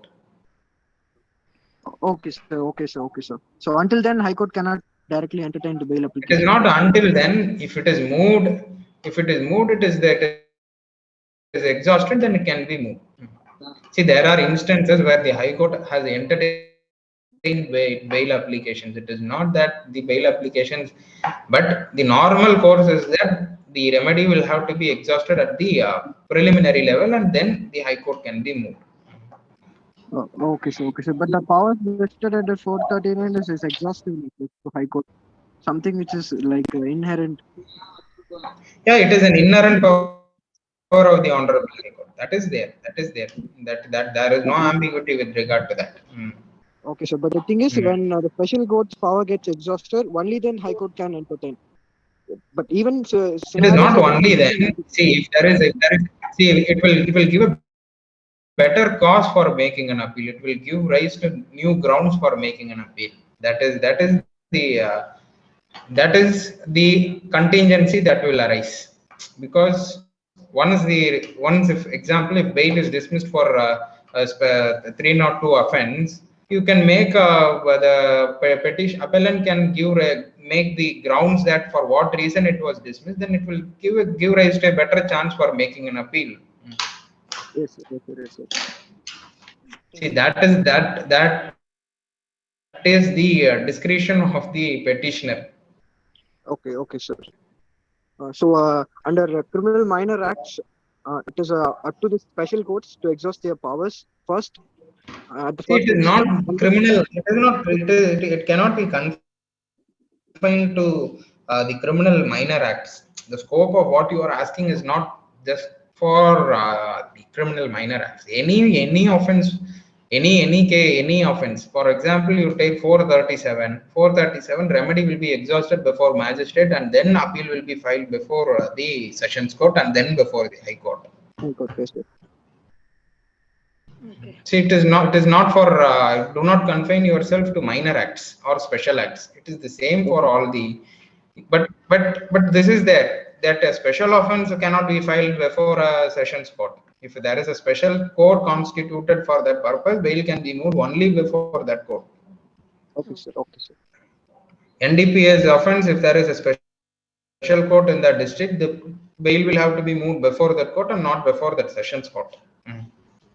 Okay, sir. Thank you, Thank sir. you, sir. Thank you so much.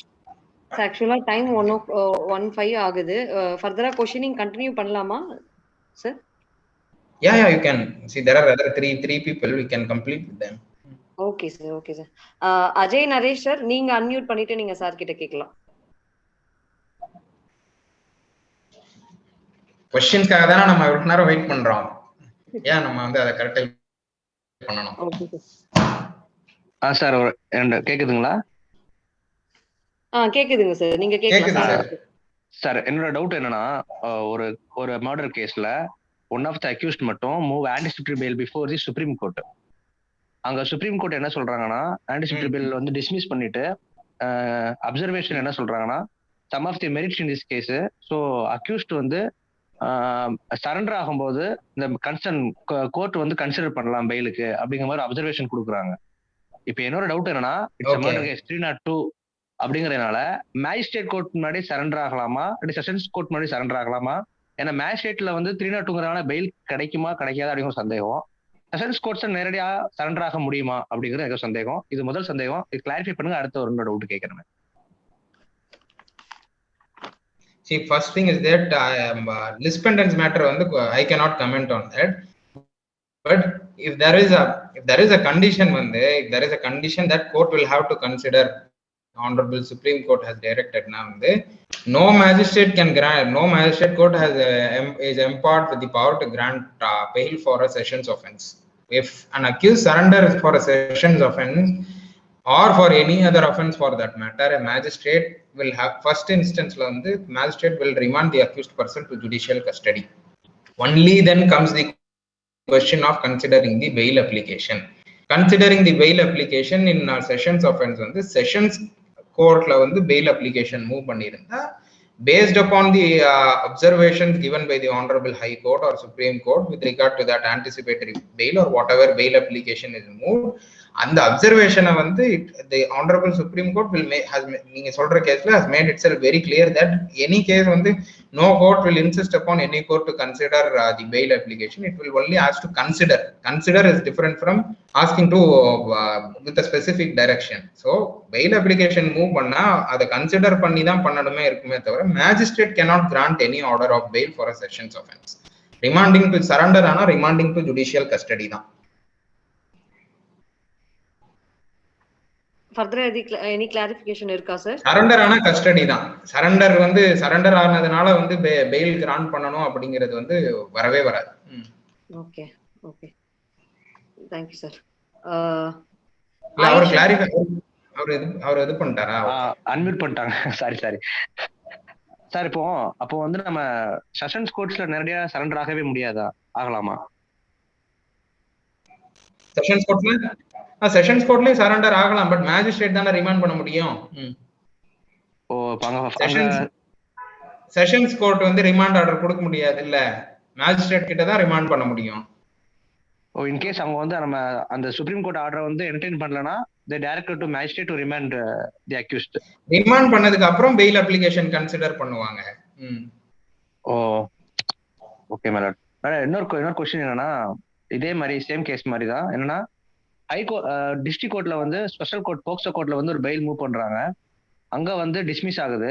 அதுக்கப்புறம் அவங்க friends யாரோ முயற்சி பண்ணி high கோர்ட்ல fail move பண்றாங்க. அங்க dismiss ஆயிருது. within 2 monthsல கேஸை கம்ப்ளீட் பண்ணுங்கன்னு சொல்லி ஆர்டர் ஆயிருது.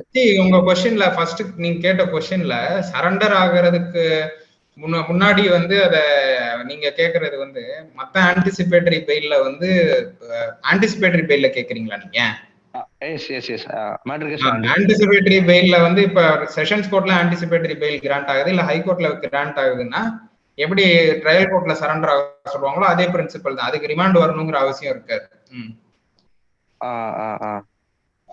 பட் நார்மல் பெயிலா மூவ் பண்ணணும் அப்படின்னா நீங்க அதே கோர்ட்ல அந்த accused can move an anticipatory bail before the sessions court. But without remanding to judicial custody வந்து 439 cannot be exercised. 438 439 உடைய டிஃபரன்ஸ் புரிஞ்சுக்கோங்க. ஆன்டிசிபேட்டரி பெயில் மூவ் பண்றதா இருந்தா மட்டும்தான் அந்த அந்த இது வரும், without remanding to custody. Anticipatory bail இல்ல ரெகுலர் பெயிலா இருந்ததுன்னா after custody only an application can be moved for any case. நான் வந்து ஆன்டிசிபேட்டரி பெயில் மூவ் பண்றதுக்காண்டி கேட்கல, டைரக்டாவே வந்து சுப்ரீம் கோர்ட் வந்து சரண்டர் ஆக சொல்லிட்டாங்க. சரண்டர் ஆகும்போது கன்சிடர் பண்ண சொன்னதுனால தான். See that honorable Supreme Court's observation, that is only an observation. அதனால ஞாபகம் வச்சுக்கோ, that is only an observation to consider. That will that might be taken into consideration at the time of deciding while after surrendering. Okay, அது வந்து depending upon the gravity of the offense, facts and circumstances, அது வந்து இதாகும். For example ஒரு warrant recall ஆகுதுன்னா warrant recall பண்ணுங்க அப்படின்னு வந்து ஒரு டைரக்ஷன் கொடுத்துருவாங்க ஆனரபிள் ஹைகோர்ட்டோ ஆனரபிள் சுப்ரீம் கோர்ட்டோ. But subject to the satisfaction இருக்குல்ல, that is where the discretion comes in. Yes lord, அதுல எனக்கு இன்னும் ஸ்பெசிஃபிக்கா என்ன சந்தேகம்னா, இன்கேஸ் மெரிட்டே இருக்குது, மேஜிஸ்ட்ரேட்டே கன்சிடர் பண்றாங்க, ஆனா அஃபென்ஸ் வந்து 302 இருக்குது அப்படின்னா அவங்க கொடுக்க முடியுமா அப்படிங்கிற சந்தேகம் எனக்கு. கட்டாயம் கொடுக்க முடியாது, இதுல என்ன சந்தேகமே பட வேண்டாமே. 302 மேஜிஸ்ட்ரேட் கோர்ட்ல வரவே வராது. Non existent law, it's not maintainable at all.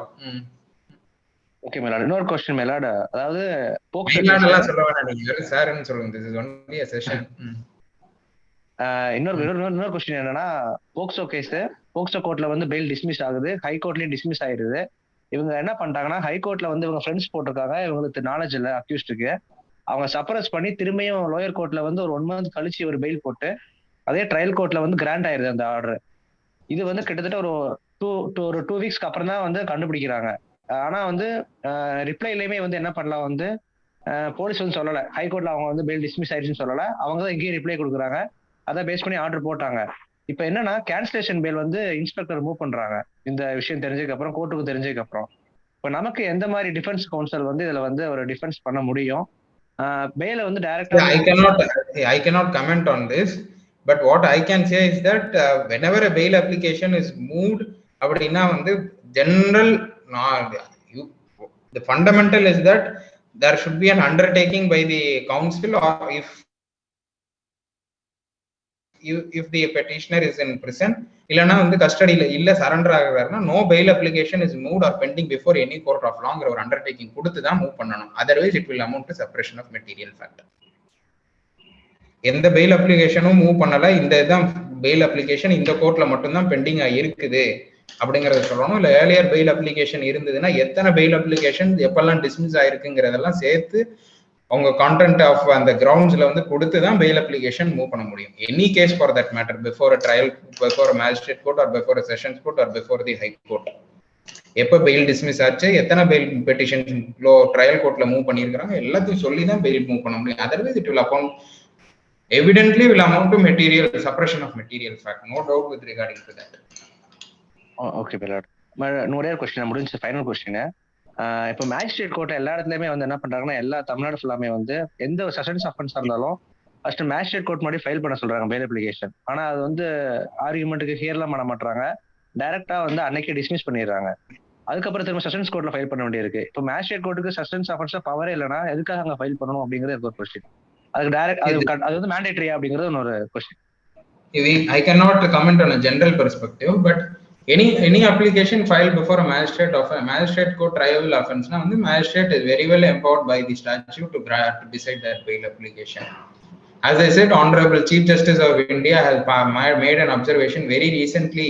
நீங்க அந்த observation படிச்சு பாருங்க, you will understand the nature of how what is the depth of that observation being made. Any offense triable by magistrate court வந்து can see the same is equally applicable to remand. Remandமே வந்து அப்படிதான். Remand is Honorable Supreme Court has time and again held that mechanical remand should not be done. So அது ஒவ்வொரு presiding officer ஒவ்வொரு officer பொறுத்தது அது. So I cannot pass a general comment on that. But it is not necessary that all the bail application should be filed there and without exhausting the remedy தான். Before the fundamental in the preliminary என்ன remedy இருக்கு அங்க exhaust பண்ணிட்டு then appellate court, and அப்படி இருந்தா grounds can be made. In fact, practitioners will very well know that what is the The advantage of exhausting a remedy before a trial court and then moving the appellate court. But mandatory கிடையாது அப்படிங்கிறீங்க. Mandatory கிடையாதுங்கிறது எது? நாம mandatory கிடையாதுங்கிறது ஒரு 302 கேஸ்க்கு வந்து மேஜிஸ்ட்ரேட்ல file பண்ணனும் கட்டாயம் கிடையாது. Trial பண்ண முடியாது. 302 how can a sessions offense be filed before a magistrate? இல்ல அந்த ப்ரொசீஜர் தாங்க. இப்போ ஈவன் செஷன்ஸ் கோர்ட்ல போய் ஃபைல் பண்ண போனா கூட நீங்க மேஜிஸ்ட்ரேட் டிஸ்மிஸ் ஆர்டர் வாங்கிட்டு வாங்கன்னு சொல்றாங்க. அதனால தான் that I am not aware of, but consider this example. 302 offense before Honorable High Court is filed. What direction the Honorable High Court will give? நீங்களே சொல்லுங்க. ஹை கோர்ட்ல வந்து என்ன டைரக்ஷன் கொடுக்கறாங்க? Either application will be entertained or the Honorable High Court will give a direction to exhaust the remedy. Any case for that matter.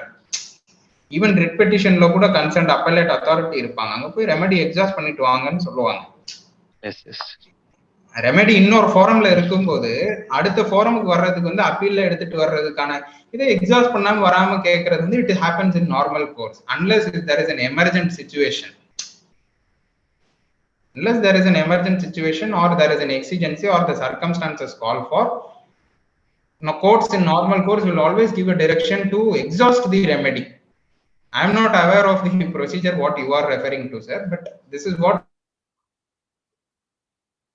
is a normal course. Exhausting the remedy before the consent. Or original suit file பண்றதுக்கு முன்னாடி போய் டைரக்டா appeal suit file பண்ண முடியாது இல்ல. Yes. Thank you, ma'am. Thank you, sir. Thank you. Next question. Aisha ma'am, நீங்க கேளுங்க. Unmute பண்ணிட்டு கேளுங்க. Hello, sir. Sir, am I audible, sir? Yeah. Sir, what is the difference between bailable warrant and non-bailable warrants, sir? என்ன சிச்சுவேஷன்ல bailable warrant issue பண்ணுவாங்க, என்ன சிச்சுவேஷன்ல non-bailable warrant issue பண்ணுவாங்க, sir? Bailable warrant if you see the provision in CRPC, warrant comes under section 70 and then bailable warrant comes under non-bailable warrant வந்து NBW வந்து 89ல வரலாம். bailable warrant என்னன்னா வந்து ரெண்டு வாரண்ட்லயுமே வந்து எக்ஸிக்யூட் பண்றது வந்து can be by any person. Police officer execute பண்ணலாம், வேற எந்த பர்சன்னாலும் எக்ஸிக்யூட் பண்ணலாம். ஆனா நான் பெயிலபிள் வாரண்ட்ல என்னன்னா, நான் பெயிலபிள் வாரண்ட்ல வந்து மேஜிஸ்ட்ரேட் ஆர் அந்த ட்ரையல் கோர்ட் முன்னாடி ப்ரொடியூஸ் பண்ணி தான் வந்து warrant can be recalled. Bailable வாரண்ட்டை பொறுத்த வரைக்கும் வந்து மேஜிஸ்ட்ரேட் ஆர் ட்ரையல் கோர்ட் முன்னாடி ப்ரொடியூஸ் பண்ணி warrant can be recalled or warrant recall பண்றதுங்கிறதுக்கான ப்ரொசீஜர் மட்டும்தான் வந்து மாறுமே தவிர நான் பெயிலபிள் வாரண்ட் வந்து for any offence non bailable warrant can be issue. Bailable warrant also can be இது ஃபார் பட் யூஷுவல் கோர்ஸ்ல நம்ம என்ன பண்றோம், பெயிலபிள் வாரண்ட் கொஞ்ச நாள்ல ஒரு 30 கொஞ்ச நாளைக்கு இருக்கும். ஒரு ஃபர்ஸ்ட் எடுத்ததுமே வந்து directed by the honourable high court and supreme court very warrant issue பண்றதுங்கிறது வந்து should exercise discretion and apply judicial mind. இப்போ ஒரு அக்யூஸ்டை செக்யூர் பண்ண முடியாத பட்சத்துல தான் வந்து வாரண்ட் இஷ்யூ பண்றோம். அந்த வாரண்ட் முதல்ல பெயிலபிள் வாரண்டா இஷ்யூ பண்ணலாம் subject to discretion and then it can be so motto change to converted to non bailable warrant. Non bailable warrantல பண்ணும்போது என்ன ஆகும்னா ப்ரொசீஜர் அரெஸ்ட் பண்ணி அப்படியே அந்த வாரண்ட்டை வந்து 309 CRPCல வந்து நான் bailable warrant எக்ஸிக்யூட் பண்ணி ப்ரொடியூஸ் பண்ணி அப்படியே ரிமாண்டட் டு ஜுடிஷியல் கஸ்டடி பண்ணிடலாம். bailable warrant is of a quite lesser gravity. அவ்வளவுதான். that is what the minute difference between bailable and non bailable warrant is. Warrant execute பண்ற procedure, produce பண்ற procedure எல்லாமே வந்து similar. நான் bailable வாரண்டினுடைய gravity அதிகம், அவ்வளவுதான். அது வந்து நான் பெயிலபிள் வாரண்ட் வந்து சரண்டர் ஆகி வாரண்ட்டை ரீகால் பண்ணி அதே ப்ரொசீஜர் தான் பெயிலபிள் வாரண்ட் இருக்கும். பட் ப்ரொவைடட் தட் வந்து எந்த மாதிரி ஒரு அஃபென்ஸ் இருக்கு 323 மாதிரி அஃபென்ஸுக்கு வந்து பெயிலபிள் வாரண்டே கூட கொடுக்கலாம். பட் இப்போ 326 மாதிரி அஃபென்ஸ் இருக்கு, பல வருஷம் கோர்ட்டுக்கு வரல, டைரக்டா நான் பெயிலபிள் வாரண்டே கொடுக்கலாம். அவ்வளவுதான் அதுக்கான வித்தியாசமே தவிர வந்து ரெண்டுமே செக்யூர் பண்ற பர்பஸ்க்காக கொடுக்கறது தான்.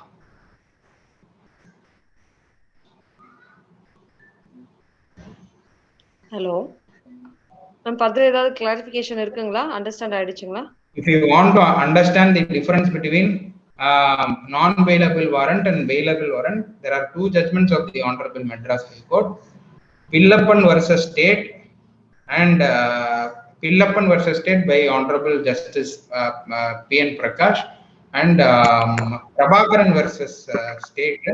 அதில் வந்து the Honorable High Court would have described the procedure as to how warrant issuance of warrant and cancellation of bail bond under 446, 446A CRPC. Pillappan versus State and Prabhakaran versus State.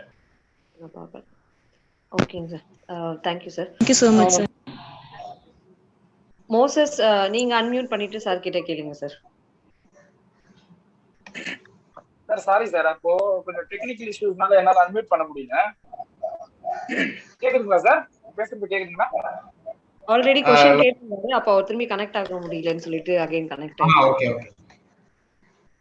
இந்த mechanical ரிமாண்ட்ல இப்போ நம்ம remand பண்ணிட்டாதான் நம்ம வந்து fail applications move பண்ண முடியும். So அந்த டைம்ல வந்து நம்ம அப்ஜெக்ஷன் தான் ரைஸ் பண்றோம். ரிமாண்ட் பண்ண கூடாதுன்னு சொல்லி அப்ஜெக்ஷன் தான் ரைஸ் பண்றோம். ஓகே. ஆமா, அந்த அப்ஜெக்ஷன் வந்து ஓரல்ல அப்ஜெக்ஷன் வந்து ரைஸ் பண்றது ஏனாஃபா இல்ல வந்து நம்ம ரிட்டன் ஃபார்மட்ல கொண்டு போயிடுறது வந்து குட் ஆஃபா சார்? கிளாரிஃபிகேஷனுக்காக கேக்குறேன். That depends on the council, sir. ஓரளவும் கொடுக்க part of the material record of farm ஆகிறதுக்கு வேணா கொடுக்கலாமே தவிர raising objection will be sufficient. But if you are doing it in if your counsel who represents the arrested person wants to put it on record, very well written objection can be given. There is no bar for that. Yeah, but the remanded person itself can give his objections. There is no அந்த மாதிரி கொடுக்க கூடாது அப்படிங்கிறது எங்கேயுமே இல்லை. But in the usual course, oral objections will be made either by the arrested person or by the counsel, which can be made as a part of the remand order by the concerned magistrate. Thank you sir. Thank you so much sir. Thank you sir. Sir, actually chat boxல வந்து clarification கேட்டிருக்காங்க. பிரியா அப்படின்னு சொல்லிட்டு அவங்களது நான் இப்போ படிக்கிறேன் sir. One person committed a bailable offense after he absconded. In first one, in case he wants to file a bail petition, then what are the next proceeding? After absconded, why file a bail petition along with the surrender petition? That what is the reason for that? Third question கேட்டிருக்காங்க. Till charge sheet filing, he doesn't file a bail petition, then the next proceedings. In case bailable offense, in case he wants to file bail petition, then what is the next proceeding? If the இப்போ FIR file பண்ணிட்டாங்க, file பண்ணதுக்கு அப்புறம் வந்து அவர் தேடப்படும் குற்றவாளியா இருக்கிறாரு, அவரை arrest பண்ணா ரிமாண்ட் பண்ணிடுவாங்கன்னு அவர் பயப்படுறாருன்னா, what the usual course a person who apprehends arrest will do is that he will surrender before the concerned court or before any other court of law. நான் இந்த மாதிரி இந்த FIRல தேடப்படும் இதுவா இருக்கிறேன் அப்படின்னு சொல்லிட்டு surrender. And if it is a bailable offense, court can enlarge the person on bail and the procedure executing of bond with sureties, with or without sureties, that is the discretion of the court. If it is a non-bailable offense, the court will remand him to judicial custody and then bail application can be moved. So here it is a bailable offense. And second question is that after absconding, why file bail petition along with surrender petition? What is the reason for that? Surrender is the reason. Surrender is a consequence of absconding. தேடப்படும் குற்றவாளியாக இருக்கும்போது அவரை arrest பண்ணிட்டாங்கன்னா, police arrest பண்ணா, he will be remanded to custody after producing before the magistrate, and the magistrate applying his judicial mind will decide whether remand is necessary for that or not. அதுக்கப்புறம் abscond ஆகிறதுக்கு அவரே surrender ஆகினார்னா court of லால அதே procedure தான். அவருடைய remand பண்ணணுமா இல்ல அவருடைய சரண்டரா அக்செப்ட் பண்ணணுமா? ஏன்னா அப்ஸ்காண்டிங்கா இருக்கிறவருடைய இது எப்போதுமே அவருடைய பிரசன்ஸ வந்து போலீஸ் செக்யூர் பண்ணிட்டாங்கன்னா சரண்டருங்கிற கொஸ்டினே வராது. அவரா கோர்ட்ல அவர் ஆஜராகிறதுனால when he himself voluntarily presence before the court, he is surrendering. He is not making his appearance. He is surrendering before a court of law since he has been declared to be absconding by the investigation officer. So surrender is very much essential and necessary.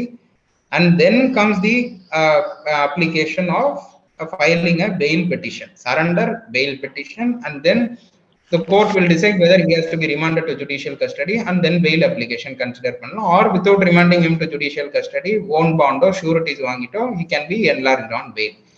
Third question is, I'm sorry, after filing of charge sheet வந்து After filing of charge sheet, there is a recent judgment of the Honorable Supreme Court, Amanpreet Singh versus CBI, and the Amanpreet Singh versus CBI la vandu the Honorable Supreme Court has laid down various procedures as to what is the procedure after an accused surrender before the court of law when final report is filed, depending upon the nature of the offense committed, whether it is punishable with punishable by magistrate, or whether it is a sessions offense, or whether it is a special court offense. Bail application will have to be decided on the merits of that case. So அதுக்கு அப்புறமும் கூட வந்து fail அப்ளிகேஷனை வந்து move பண்ணி தான் வந்து he can be enlarged on பெயிலுங்கிற ப்ரொசீஜர் கொண்டு வந்திருக்காங்க. But at the same time Honorable Supreme Court has laid down that remanding to judicial custody will have to be decided by the court when bail application is moved by that, because investigation has been completed and final report file பண்ண கேஸ்ல வந்து தேவையா இல்லையாங்கிறது வந்து court will have to decide depending upon the merits of the case. இந்த Amanpreet சிங்ங்கிற case versus CBIங்கிற அந்த ஜட்ஜ்மெண்ட்ல வந்து the Honorable Supreme Court has held that. That is a very recent judgment.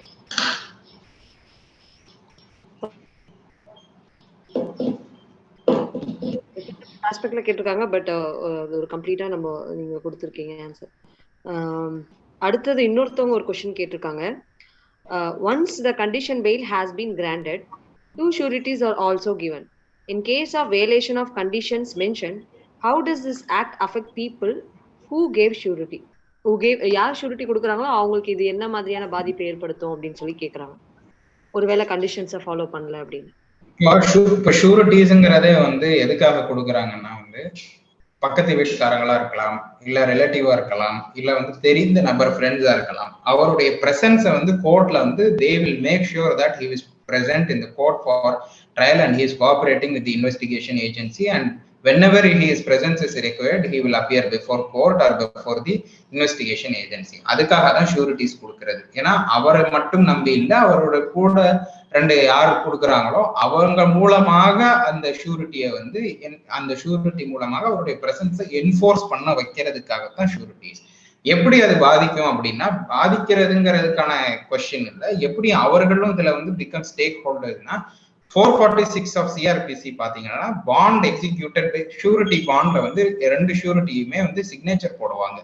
இந்த அக்யூஸ்ட் பர்சனுக்கு, இந்த அரெஸ்டட் பர்சனுக்கு வி ஸ்டாண்ட் அஸ் ஷூரிட்டிஸ் அப்படின்னு அந்த பாண்ட்ல பாத்தீங்கன்னா we will make sure that we will ensure his presence before the court of law அப்படின்னு இருக்கும். So that is the purpose. எப்ப அவர் அப்பியர் ஆகாம அப்ஸ்காண்ட் ஆகுறாரோ, அவருடைய பிரசன்ஸ் செக்யூர் பண்ண முடியலையோ, அண்டர் 446 சிஆர்பிசி அவங்களுக்கு ஷோகாஸ் நோட்டீஸ் வந்து கோர்ட்ல இருந்து கொடுப்பாங்க. ஏன் வந்து அந்த அக்யூஸ்ட் வரல, அதுக்கு நீங்க தான் பொறுப்பேற்றுக்கிட்டீங்க, why he is not appearing before the court, you appear before the court and give your explanation. If the court is satisfied that இப்ப அவர் எங்க இருக்காருன்னே எங்களுக்கு தெரியல, அவருடைய வேற ரூட்ஸே தெரியல, எங்களால கண்டுபிடிக்க முடியாத ஒரு சூழ்நிலையில இருக்கிறோம்னு அவங்க சொல்லிட்டாங்க, கோர்ட் இஸ் சாட்டிஸ்ஃபைட்னா வந்து அவங்க எக்ஸிக்யூட் பண்ண பாண்ட்ல இருந்து வந்து எந்த ரெக்கவரியும் பண்ண வேண்டாம். பட் அவங்க பாண்ட் எக்ஸிக்யூட் 10,000 rupees பண்ணிருக்கிறாங்க, அவங்க கொடுத்த ரீசன் சாட்டிஸ்ஃபேக்டரியா இல்ல, அவங்க கொடுக்குற அந்த காரணம் வந்து ஏற்றக்கூடியதாக இல்லைன்னா கோர்ட் என்ன பண்ணலாம், அந்த 10,000 rupeesக்கான அந்த அமௌண்ட்டை வந்து அவங்கள்ட்ட இருந்து ரெக்கவரி பண்ணலாம். ஸோ அதுக்கு வந்து அவங்களுக்கு ஷோகாஸ் நோட்டீஸும் கொடுக்கலாம், அல்லனா அவங்கள வந்து அந்த வரவழைச்சு ஷோகாஸ் நோட்டீஸ் எக்ஸ்பிளனேஷன் சாட்டிஸ்ஃபைடு இல்லைன்னா அது மூலமா அவங்கள்ட்ட இருந்து ரெக்கவரி பண்ணலாம். ஸோ அதுதான் அந்த 446 சிஆர்பிசியை பொறுத்த வரைக்கும் ஷூரிட்டிஸினுடைய இது. So after the recovery or after being satisfied or not satisfied, the ஷூரிட்டிஸினுடைய ரோல், ஷூரிட்டிஸுக்கு தனியா எடுக்கக்கூடிய ஆக்ஷன் வந்து தட் வில் எண்ட், அவ்வளவுதான். அதுதான் அவங்களுக்கான ரோல் அந்த இதுல. மற்றபடி வந்து அவங்கள வந்து மற்ற விதத்துல பாதிக்கப்படுற மாதிரி வந்து சிஆர்பிசியில வந்து இந்த ஷூரிட்டிஸினுடைய ரோல் அவங்க எதுக்காக கொடுத்தாங்களோ அது வரைக்கும் தான் அவங்களுடைய இது லிமிட் இருக்கும். Thank you sir. ஃபர்தரா எந்த கொஸ்டின்ஸும் இல்லை. ஆக்சுவலா இன்னைக்கு என்னோட கேமரா கொஞ்சம் பிரச்சனையா இருக்கு, ஸோ இது பண்ண முடியல. ஸோ அப்படியே நான் பேசுறேன். ஆக்சுவலா இன்னைக்கு வந்து பார்த்தோன்னா ஃப்ளோட்டிங்ல நம்மளோட கிளாஸ்ல ஒரு 100 மெம்பர்ஸ் கிட்ட வந்து இருந்திருந்தாங்க சார்.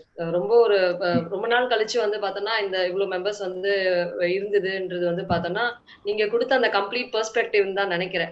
ஏற்கனவே நீங்க எடுத்த கிளாஸஸ் எல்லாமே வந்து பார்த்தோன்னா ஒரு கம்ப்ளீட் ப்ரிப்பரேஷனோட அதுக்காக மெனக்கெட்டு என்னென்ன ஆஸ்பெக்டை கவர் பண்ணணும், என்ன வந்து அட்வொகேட்ஸ்க்கு ஆகட்டும் பிராக்டிசிங் அட்வொகேட்ஸ்க்கு நீடா இருக்கும் அப்படின்றத வந்து ஃபைண்ட் அவுட் பண்ணி ஒரு ஜட்ஜா வெறும் ஒரு மெஜிஸ்ட்ரேட் ஸ்ட்ரெயிட்டா வந்து விஷயத்த வந்து ஃபீல் பண்றதுன்றது மட்டும் இல்லாம கம்யூனிட்டிக்கு அவங்களோட நாலேஜை ஷேர் பண்றதுன்ற ஆஸ்பெக்டிவ்ல ஒரு பெர்ஸ்பெக்டிவ்ல நீங்க வந்து எடுத்திருந்தீங்க. Thank you sir. ஆக்சுவலா இந்த கிளாஸ் எங்களுக்கு ஆக்சுவலா எங்களோட AFLS-க்கு கிடைச்சது ரொம்ப சந்தோஷமான விஷயம். நிறைய பேருக்கு இந்த கிளாஸ் வந்து பிரோஜனமா இருக்கும், நிறைய பேருக்கு அது யூஸ்ஃபுல்லா இருக்கும், எப்ப வேணா ரிவ்யூ பண்ணி பார்த்துக்கக்கூடிய ஒரு செஷனா இது இருக்கும் அப்படின்னு நான் நினைக்கிறேன். தேங்க்யூ சார் இன்னைக்கு இந்த கிளாஸ் வந்து thanks for giving me the opportunity. In fact நான் நிறைய இது ரெஃப்ரெஷ் பண்றது தெரிஞ்சுக்கிறதுக்கு ரொம்ப யூஸ்ஃபுல்லா இருக்குது. அதுதான் உண்மை. எல்லாருக்குமே படிக்க படிக்க தான் law we call it as a practice. We never call someone as an accomplished in our field. So we learn every day, day in and day out. Law keeps changing. Law is not static. நேத்து இருந்தது இன்னைக்கு இருக்காது. So thanks for giving me this opportunity. Yes sir, thank you sir. அந்த learning உங்ககிட்ட இருந்து நிறைய பேருக்கு அது கண்டிப்பா எந்துவா இருக்கும்னு நினைக்கிறேன். அது எனக்கு எந்துவா இருக்கு. டெய்லி நம்ம வந்து படிக்கணும். ஒரு ஆக்சுவலா நீங்க 4 நாளைக்கு முன்னாடி வந்து ஜட்ஜ்மெண்ட் சொல்லும் போது வந்து எந்த அளவுக்கு வந்து அது அப்டேட்டடா இருக்கு, ஸோ அது ஸ்டாட்டிக்கா இருக்கு, நம்ம அப்டேட்டடா இருக்கணும் அந்த ப்ரொஃபஷன்ல சஸ்டெயின் ஆகுறதுக்குன்றது வந்து ஃபீல் பண்ண முடியுது. Thank you sir. இந்த விஷயம் கண்டிப்பா நிறைய பேர் போய் ரீச் ஆகும்னு நினைக்கிறேன். Thank you so much. Thank you sir. Thank you.